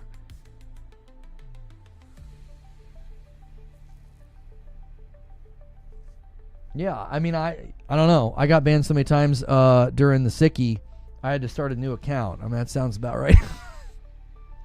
That sounds about right. Yeah, one of my most long-standing members here agrees with you. He doesn't want to buy the game because they fired the dev. That's his view. He's free to it. I'm not going to ban somebody for saying that. I'm not going to kick somebody out for saying that. I'm just telling you, you don't have free speech on YouTube or Twitter because they or I can ban you from the space that you're trying to speak in.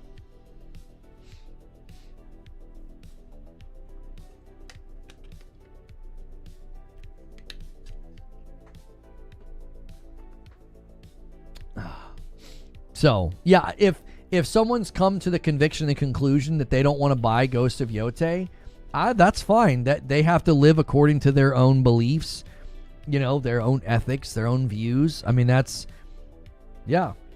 I think if that's what you want to do, that's fine. I think that, I think there's people on both sides that have come to a conclusion that I don't think they're going to probably be dissuaded from.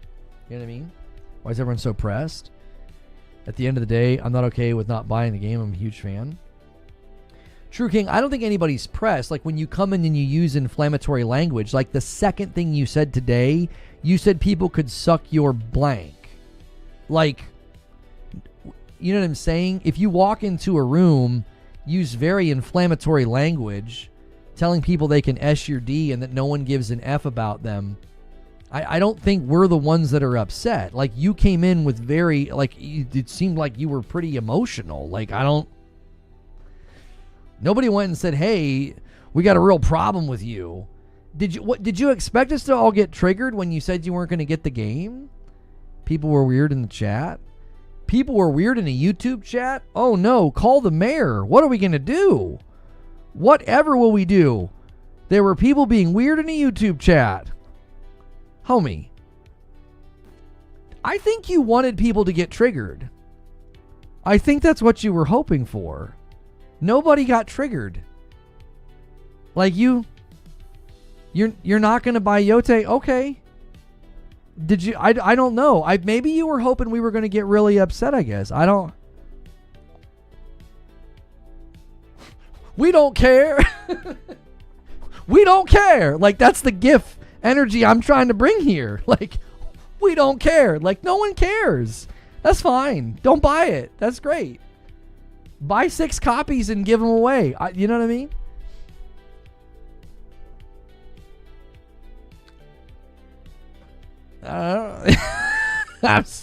I'm sorry.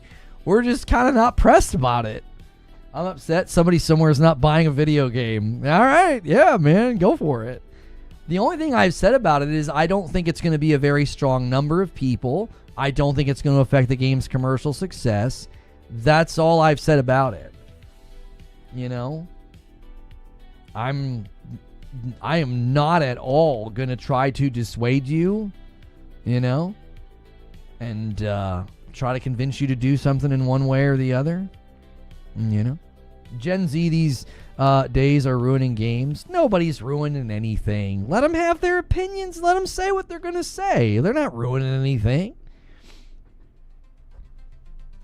Like right now, if someone came in and said, I'm not buying it because it's woke, and they're going to link arm in arm with somebody who's like, I'm not going to buy it because they fired that person, and they're suddenly, very strange partners in a choice. Let them. I don't know. Okay, cool. Good for you, I guess. Now, if someone's going to come to me and say, I can't believe you're buying it, you're supporting blah, blah, blah, I would be like, I don't agree with you, and you've not made a compelling case. I think what you're saying is ridiculous. If it's your own personal decision, I'm like, oh, that's fine. I don't care. Like that. Do you see the difference? Like, if you're going to argue the point and try to persuade me or compel me, that's where we're going to disagree. I'm going to be like, I don't agree with you. I think that's a weak argument. You know, well, the actor said this. Okay, I don't care about that.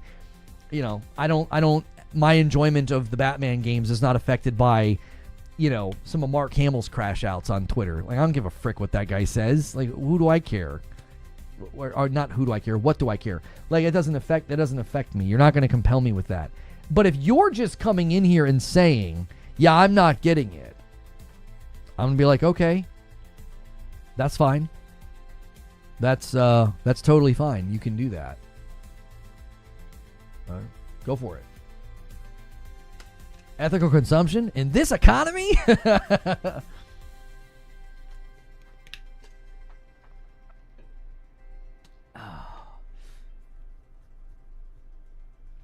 The people that keep bringing it up are being disingenuous and purposely pushing an agenda. I highly doubt they were going to buy it in the first place. It's annoying. It feels that way when someone says it and they're already like barbs out, ready for a fight. And when no one gave them a fight, they just kept going. He was like, I don't even care. You can S my D. And it's like, huh?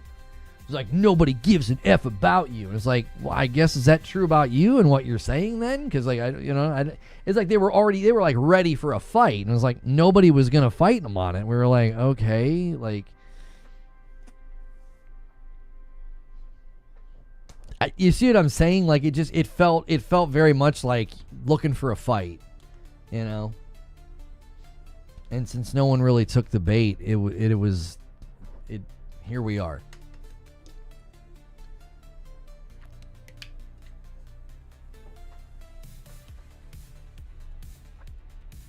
Trill says, IDK, S my D, or GTFO, like WTF. I think that would make for an amazing wrestling personality in the WWE. A guy that only speaks in acronyms. That's it. Get him in there, you know, gets on the mic. He's like, IDK, y'all can S my D. And people are like, what? What's he saying? And he strings together like a really long one, like AMDYLUOK, right? Y'all know what I'm talking about. Like, and bro, people are like, we have no idea what you're saying, bro. And he'd get really mad, and people like booing him, like, you know what I'm trying to say. No, we really don't. What does that mean? He gets so mad.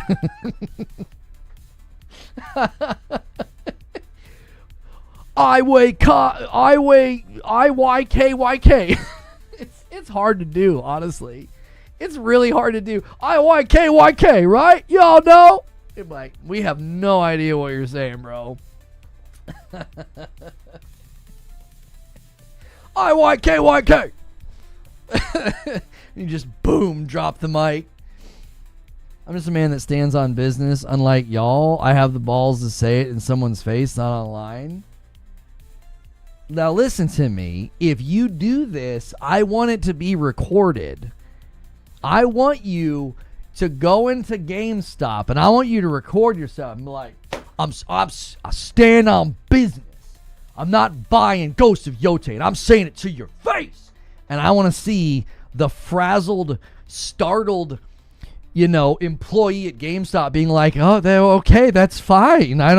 Why are you so angry? I've got to see this. I really do. I want to see you stand on business. This is such a macho thing to do. Please let us see it. Please record this and upload it for us all to see. A true man. We want it. I gotta see it. You know what I mean? I'm out here by myself in the street, never buying Yōtei. Ever go night, no pillowcase. Like this is it. This is the thing to really stand on. I mean, dude, you let them know. I want you to go to any any GameStop you can go to, they'll circulate your picture. They'll be like, if this guy comes in, just let him do his bit and leave. You're not in any danger. You're not in any danger. You got to watch out for True King. This man said, I stand on business. Yo, Gray Speedy with 44 months and a member plus says, I am pressed. Dude, I'm pressed like a shirt on Sunday morning, you know? Mama's got the iron out. That's how pressed I am. I bet you would do that. I could never. I honestly don't know. In local news, GameStop employee pummels customer over non-purchase. He goes into the wrong GameStop, and some gigantic dude like stands up from behind the counter and is like, say it again. I was going to quit today anyway. Snatches him up from behind the counter. Boom, just throws him. Oh my gosh. That would be the best. That would be the best. Oh. Whoo-wee. That's what I'm talking about, y'all. You gotta stand up. You stand up. You gotta stand your ground on these things, you know. I'm gonna go in there and be like, give me two. Standing on business.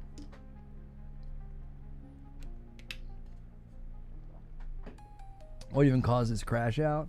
I mean, there are people that don't want to buy the game, and that's fine. I don't. Okay. You go right ahead and don't buy it. We are okay with that. That's fine. When I stand on business, that means I'm having a Wii, and my kids will have to wait. Hang on. Dad had too many Cokes at lunch. I'm not going to make it. The guy behind the desk is like, I sleep behind the dumpster outside. Stone Spire sets up the 10 bomb to 200. Somebody do it. Quick. Stone Spire is going to have it ruined. Joker Quinn will ruin it, or Jaster will ruin it. Somebody's going to ruin it.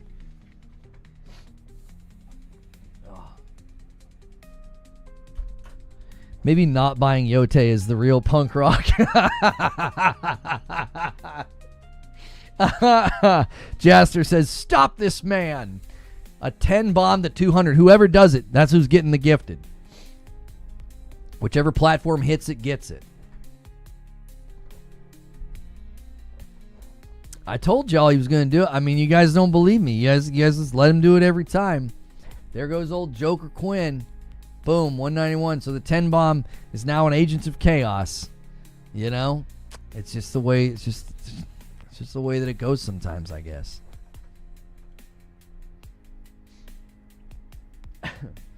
Okay.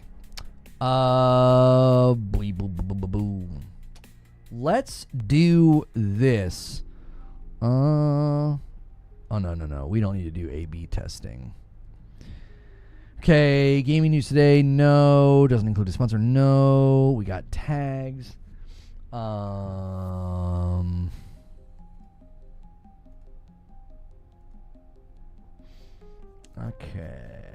We got it in Ghost of Yotei. We got that. We got that. We got that. It's been checked. All right. We're going to premiere this today. Okay. Somebody's at my front door. All right. We're going to go sci-fi. We're going to go, okay. Save. Today. There we go. You going to play Battlefield 6? Yes. I'm most interested in Battlefield 6 for the campaign. I'm not really a multiplayer guy. I haven't been a multiplayer guy for a long time. I've aged out. I'm old and I'm slow, and you know, and I got high blood pressure. I got a lot working against me. So I'm excited about the campaign though. I always thought Battlefield brought like a cool vibe and a cool look and a cool feel. And I'm happy to jump in and enjoy the campaign.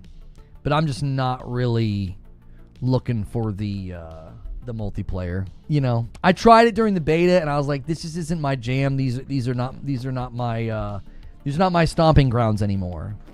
You know. El Duderino with 39 months in the VIP. Thanks for putting up with me, Lono, and I'm having a baby boy. Oh, congrats. Not me, my partner. Well, that's good to hear. That would be painful. I can't actually have a baby. Okay.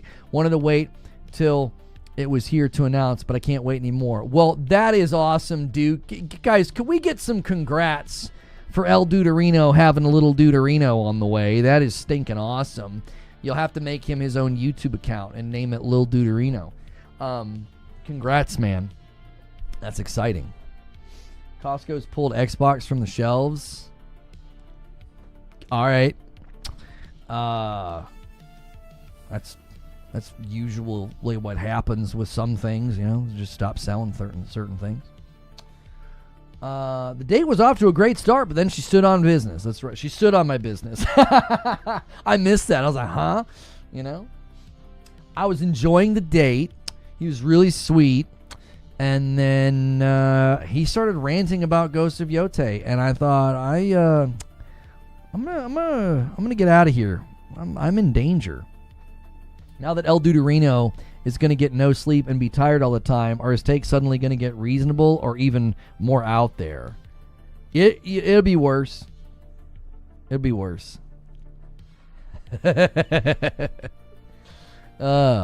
Yeah, let's get some likes on the video. Let's get some hype in the chat for El Duderino. And we got a Ghost of Tsushima video for you that we worked really hard on. I'm really excited about this. We're going to go to that in about 30 minutes.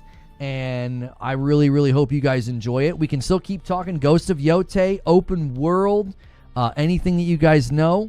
We just got raided by Touch of Snow. Thank you, Snow. Raid me over here on Purple. Peekaboo. We don't mean to scare you, but we hope we surprise you. Well, thank you. Always good to see you, Snow. Thank you.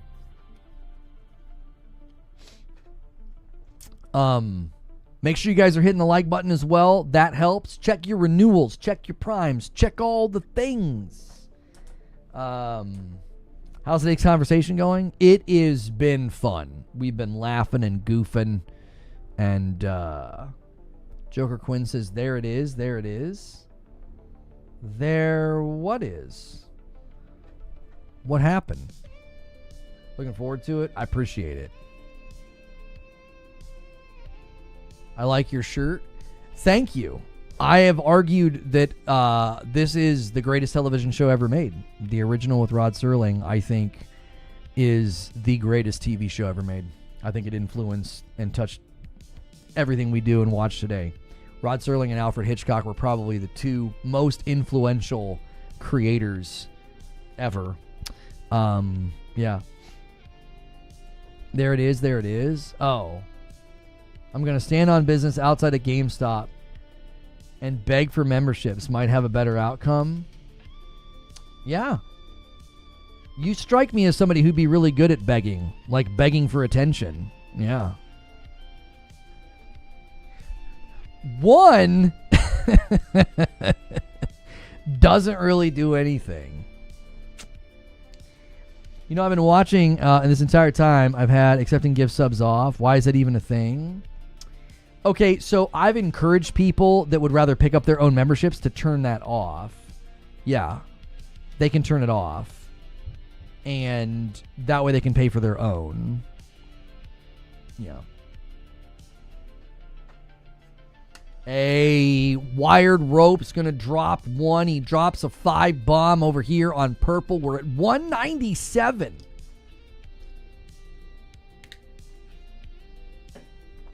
Lolo's in a good mood today. I've just decided that, like, that's the best way to treat that nonsense. Just laugh at them, right? They're jokes. What are you supposed to do with jokes? You're supposed to laugh at them. And then you move on with your day. Like, oh no, Someone's not buying a game I like. All right. You're awfully chipper. Well, thank you. He lasted longer than most. This is true. That makes sense, but I'm sure I'd be subbed by now from Gifted. I'm not in the best place financially. Well, then select that you'll... No, that's fine, Kyle. If you're not in a place to do your own, turn it on so that you get one. Kyle, this is why I'm constantly telling people, hey, if you got $6 a month, man, like, get into Member Plus so others can get the Gifted. He had a red badge. Yeah. I always think it's interesting when they want to get self-righteous about the whole, they claim I'm an e-beggar when their membership is paid for by somebody else. Like, all right. Kind of weird. Kind of weird. But all right. He stands on business, though, so he's got that going for him. Yeah, turn that on, Kyle, because people are going crazy and it's only Monday. You'll probably get a gifted member this week. Yeah. You'll probably get one. You might get one from me. We're 3 members away from another milestone where I give back, and I'll gift a member to the platform that hits it. So we may hit it in the next couple of seconds, and if you got it turned on, you might get blessed. And another great way of supporting the channel, guys, is just to hit the like button. Be here, lurk, and like. Right? Listen, lurk, and like. The 3 L's of supporting a channel. Listen, lurk, and like. All those are helpful to a channel. You and Madam should join karaoke night after gaming this coming Friday. Oh man, we that's not our energy level, Snow. I appreciate the invite, but we don't usually do. I don't. I mean, I do it for Christmas. That's pretty much it. Remember, gamers, Arc Raiders releases this month as well. Oh my gosh, you're right. I just saw trailers and tweets about it in my feed. No codes, no worries. Everyone's welcome to the party. There's an Arc Raiders server slam October the 17th through the 19th. Well, you're saying this month. That's next month, isn't it? And a 5-bomb comes in from Jay Christ over here on YouTube. And I owe a member now. Maybe we'll get Kyle in there. Let's see if he got one. He didn't. Let me see if I can give him one. Let me see if we can manifest this. Right? Let's see if we can manifest this. Boom. Come on. This is going to Kyle.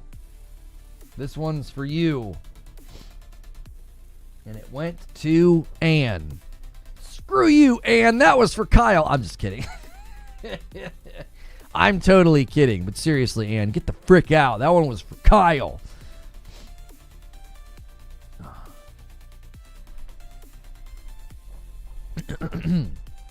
All right. Well, you have to wait a little bit longer. We'll see if we get a little train going, Kyle. Maybe you'll get one. Let's also check something here. Let me just check. Let's just check something here, Mr. Kyle. Yeah, your account's really old, 17 years old, so you should be good. I think newer accounts sometimes get passed over. Hello. Is it just trying to play games for free on the Switch 2 that gets it bricked, or are there other ways? Kind of worried about buying one? Well, I don't know. Yo, Gabriel upgrades to Member Plus. That counts as 2. Boom, boom, 204. Thank you so much, Gabriel.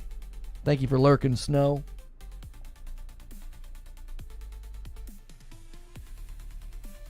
Yeah, and when someone upgrades like Gabriel, he's literally getting out of the gifted pool, so you might end up getting one. Oh, no way, you're stuck at home with that. Yeah, one of our long-standing members here got it as well. If you guys are just tuning in, we've been talking about Ghost of Yotei. One of the primary things we've been talking about is Ghost of Yotei gameplay and how I really feel they're evolving open world in a great way. And I'm very excited. I'm a huge fan of Ghost of Tsushima. I've got a Ghost of Tsushima video coming today. We spent a lot of time on it and asking the question, what is honor? A bit of a retrospective.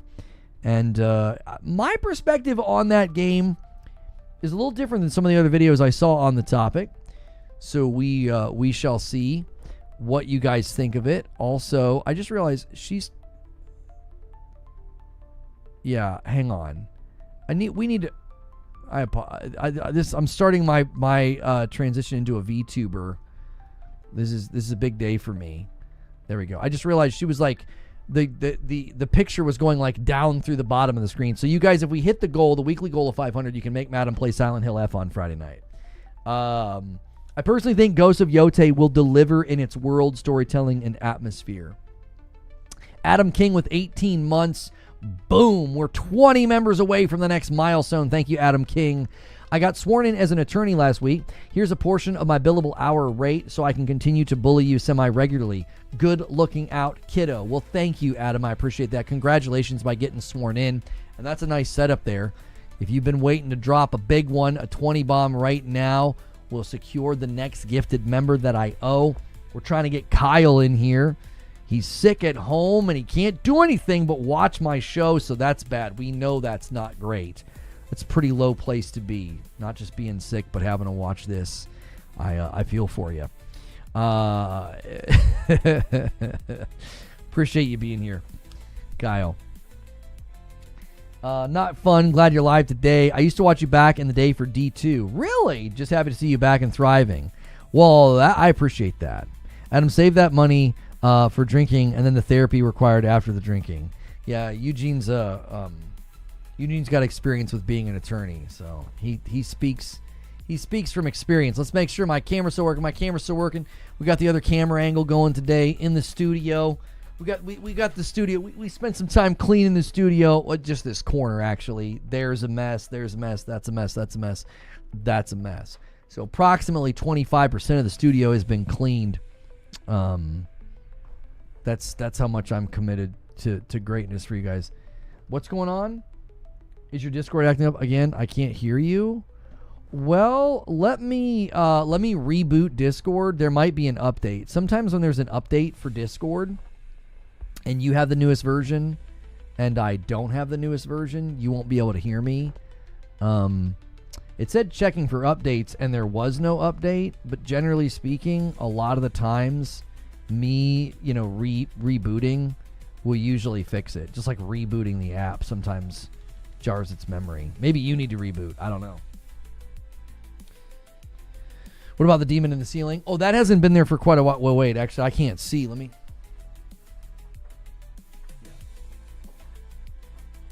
It's not there. Yeah, the demon baby doll that my wife put up there a while ago. It's it's gone. I don't actually even remember. I don't even remember what I did with it. I was terrifying, and it made me uncomfortable. So, I threw it somewhere. Anyways, if you guys want a bit of a recap, the two things that I think are going to really, really help Ghost of Yotei with respect to like the open world is they're combining the wind mechanic with the Sheikah Slate mechanic of Breath of the Wild, where like you see something and can mark it, and then the wind just gonna like take you there. And then if you want to upgrade something, move an NPC's quest line along, talk with an NPC or whatever, they're just going to kind of come to your bonfire, right? So it isn't going to have that, and I don't think this is necessarily like a huge problem, but it isn't going to have that sort of flat tire of, well, now I got to go back to town.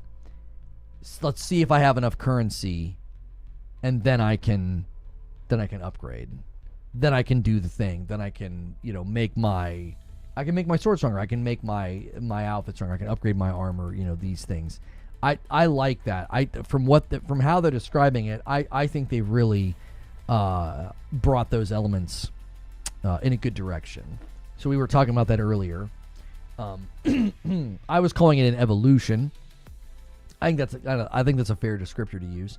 Obviously, people have different opinions on it, but I think that's a really, really good way to take Ghost of Yotei gameplay. Funny enough, I've been watching lots of retrospectives on Tsushima because I did my own, and I was curious like what others had said. I found it interesting, like a lot of people's takes on the first game and the story and stuff were actually quite a bit different than mine. the take that I have this afternoon that you guys will be able to watch here momentarily. Broken Messiah says this aged perfectly. Apparently, the picture from Costco proves that Xbox Series is selling out and PlayStation is having trouble selling the PS5. Okay, that's a clip of me from June of last year. I am listen.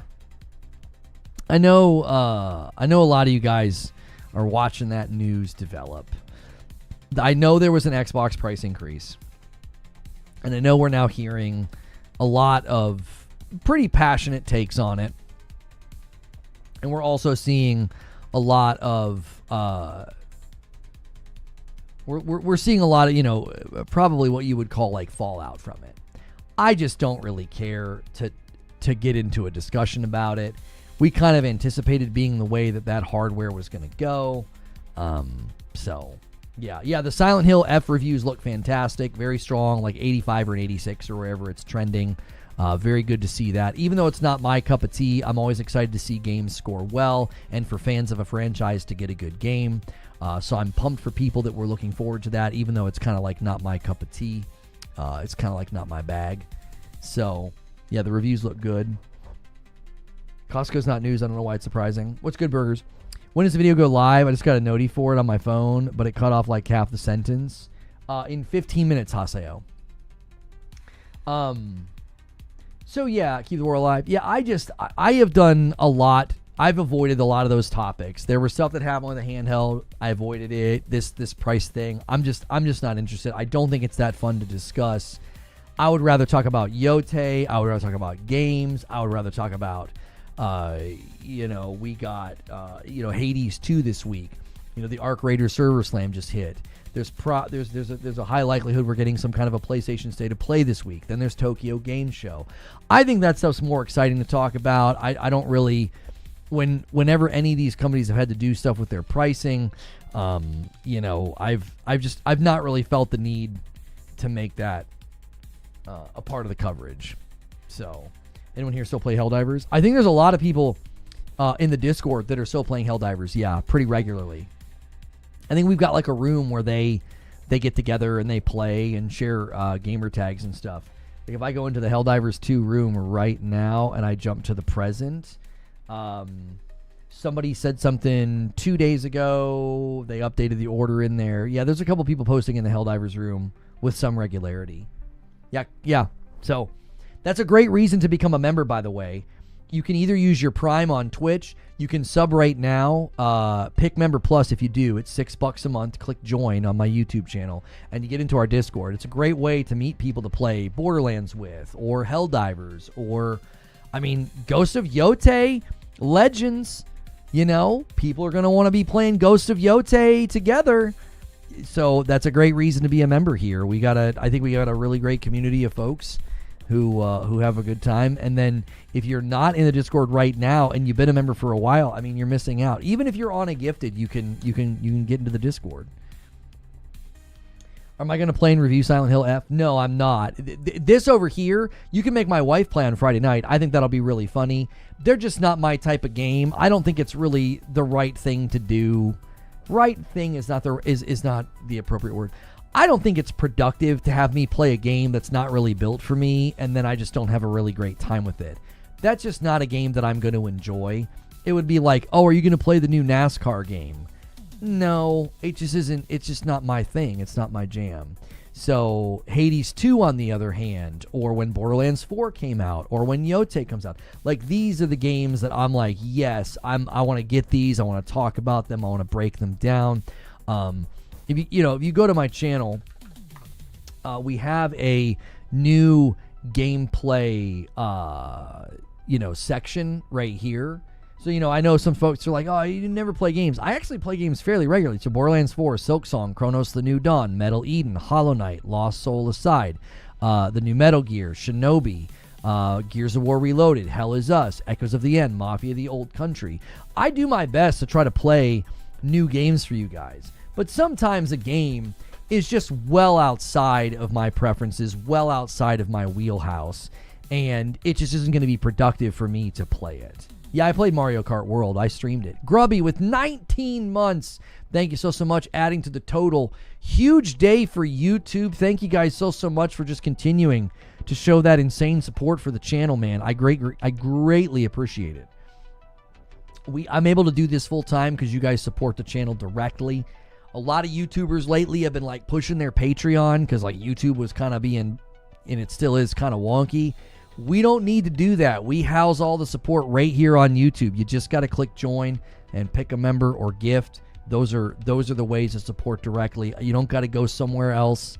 I've got some side project ideas and something I've been thinking about doing for a long time. If I ever do something like that, it will not be gaming related and it won't be on YouTube. But if I do something with you guys and it's gaming related, my goal and my hope and aim is to keep it right here. So we did morning coffee this morning. We'll do green room this afternoon, and I appreciate you guys so much, being here. And the Discord feels like it's been pretty active lately. A lot of conversations and chats going on in there. That's another great reason to plug in and be involved. I gave up on Chronos: The New Dawn. I hate the Dark Souls difficulty it has. I felt like a lot of people were kind of like miss me with this combat. Like people didn't, even the people that were praising it were kind of on the combat of Chronos: The New Dawn. Like even if they liked it, that was kind of where they were a little bit more critical. So you feel like Mario Kart World is slow? I mean, did you just play at 50cc or did you bump it up to 100 or 150? I don't know, man. You get up into 100 and 150cc is pretty fast. Now today, we're talking Ghost of Yotei. I'm trying not to get too far off topic. If you're interested in Ghost of Yotei, this Thursday the 25th is the Ghost of Yotei review embargo. We are going to be doing a Ghost of Yotei review roundup. We will be doing that Thursday. Okay? Today, in anticipation of Ghost of Yotei, I have a video on Tsushima that I really hope you guys enjoy. I believe it's the longest video I've ever made.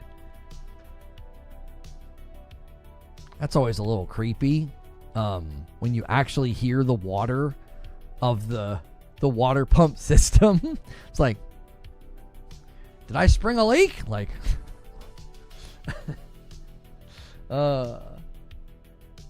Survivor portion of Survivor Horror is pretty important. They're supposed to be hard. I don't have a way to agree or disagree with that. I can only speak from preference. My preference is like Resident Evil 7.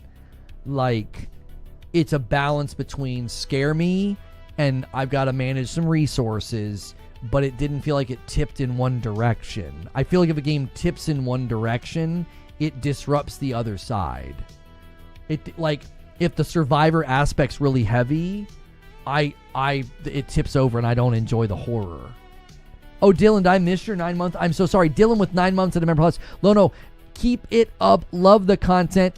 Been a member for 9 months. Thank you. I'm sorry I missed that, Dylan. That's my bad. It's the unmitigatable damage from opening random boxes in those games that I agree is a cheap shot. There's no way to avoid those. The ones that take chunks out of your health randomly. Yeah, they did that in the one game that I didn't like. Yeah. Kronos looks like it scratches the Callisto Dead Space itch. Right, Callisto did that. There were jump scares that would take your health. And I'm like, what the frick? Like, that drove me nuts in Callisto. I get why people like them. I'm just explaining why I don't. Like, I have never tried to dissuade people from enjoying those games. I just feel like that part tips over for me.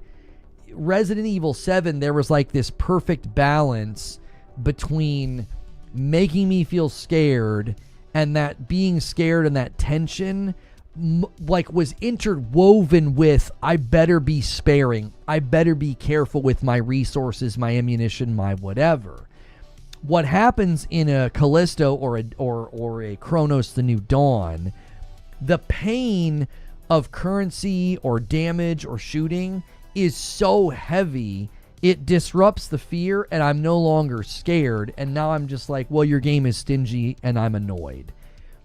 If I'm appropriately scared and on the edge of my seat, then that tension, like, mentally works with, I better save I better save my stuff, right? I better be sparing with my ammo. I better not overuse my resources. You see what I'm saying? Like, I feel like they're kind of working in tandem. Like, there's two things on the bike that are equally pedaling.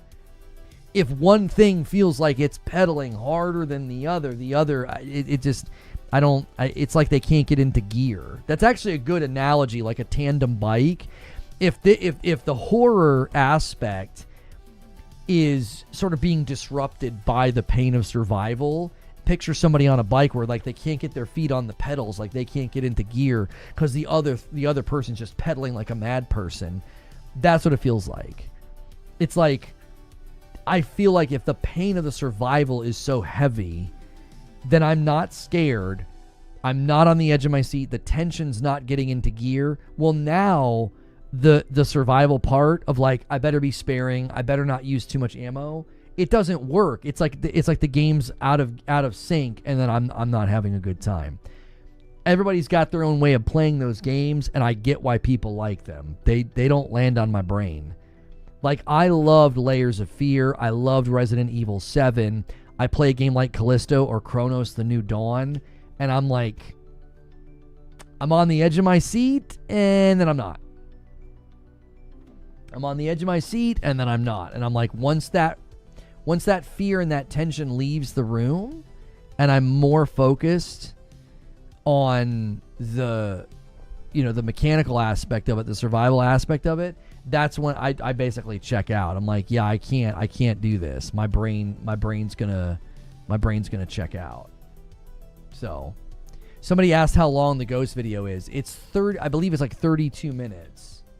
Yeah, I believe it's like 32 minutes.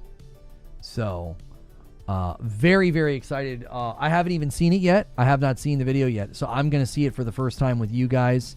I obviously recorded it, but I have not seen the final product. So I really, really hope you guys end up enjoying it.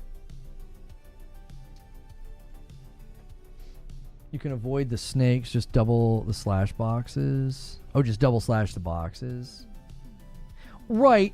So that's a particular. It's not the particulars, it's the whole package, Eugene. It's the whole package. Yeah, the particulars add up. The particulars add up for me. And if you're like, but you can do this thing, I'm like, yeah, I'm good. Once I'm out of gear, I can't get back into gear is the issue. My prediction is that Yōtei gets an 87. Yeah, I think high 80s is a fair guess. Yeah, somewhere between 86 and 88, I think it's a fair guess. I don't think it'll hold on to a 90. I think it'll be too difficult. I think it's gonna suffer from sequel. It's gonna suffer from sequelitis. I think a lot of the review outlets are gonna be like, more the same, 8. Yeah, more the same, 7.5. Like, I think some of those reviews are just automatically gonna pull it down. And that is unfortunate, but that's why I don't think it's going to land in the 90s. I think it'll slip out of the 90s. So, the trial and error and learning on the first runs is what sets up the mastery on future runs and what makes subsequent runs more enjoyable. The whole entire game is a puzzle. Great show as always, Reforge. Really liked your opinion or perspectives on Chronos. Oh, well, thank you. I appreciate that. I try to leave space when I'm going to be like, when I talk about like why I don't enjoy a game. I try to leave space so like somebody who loves it is like, well, at least he understands and respects the game and the genre. Does that make sense? Because I think sometimes people, this is why earlier, I was dismissive when someone was like, they were reductionistic about Returnal. It's like, don't reduce a game down in a way that like kind of misrepresents it. And I never want to do that with like a horror survival game. You know what I mean? Oh, it's just resource management for sadists. Anybody who loves those types of games would be like, what the frick, man? Like, that's not what these games are. But that would be, I think, a very sort of like a negative reductionist way of talking about a survival horror game. And I try to leave space to be like, nope, I get why people like it. I do. To them, it is something to be solved. And I actually wonder if most fans of survival horror games if they think horror is more of a genre choice than a psychological experience. Like, does that make sense? Like, to them, is the horror aspect of survival horror, is it more like, no, that's the genre, the canvas, the palette. I'm not really scared. Like when you're playing through Callisto or Chronos or like a Resident Evil, are you not scared? Are you like, no, it's a genre thing. I like the style and the vibe and it's a little grotesque, it's a little macabre, what have you. Does that make sense? Like, you're not looking to get scared. I do on my first plays, and some still give me the anxious feeling because they set proper atmosphere even though I know what's coming. Okay. So yeah, it does seem like maybe there is a psychological aspect. It just doesn't, it disrupts my immersion. It does. It disrupts my immersion, and, I've explained why. And I think that, the people that enjoy them, like, I get it. I get the puzzle aspect. That's what I appreciate. You don't vibe with Silent Hill 2 or Chronos, but you gave honest reasons and not just game bad. Yeah, because I think a lot of the times that's what you get into. You just get into game bad, game suck, Now listen to me. I need help from both platforms, Twitch and YouTube, okay? This is one of those things that could be big moment. Like, a lot of times a YouTuber suddenly starts to try to do certain things and certain style videos, and I really enjoyed making this video. I really did. And I want to do more videos like this. I'm going to put a link in chat, both Twitch and YouTube. I want you to click this and come watch it. Please, come hang out with me. I'll be in the chat. It's long. We put a ton of work into this. My goal is to give you as much value as I can, and I feel that I've done that with this video, okay? So, it's a 30-minute video about Tsushima and asking the question, what is honor? Please click the link in chat. YouTube, I'll send you over. We'll be back for Green Room later, but let's go hang out and watch this video, all right?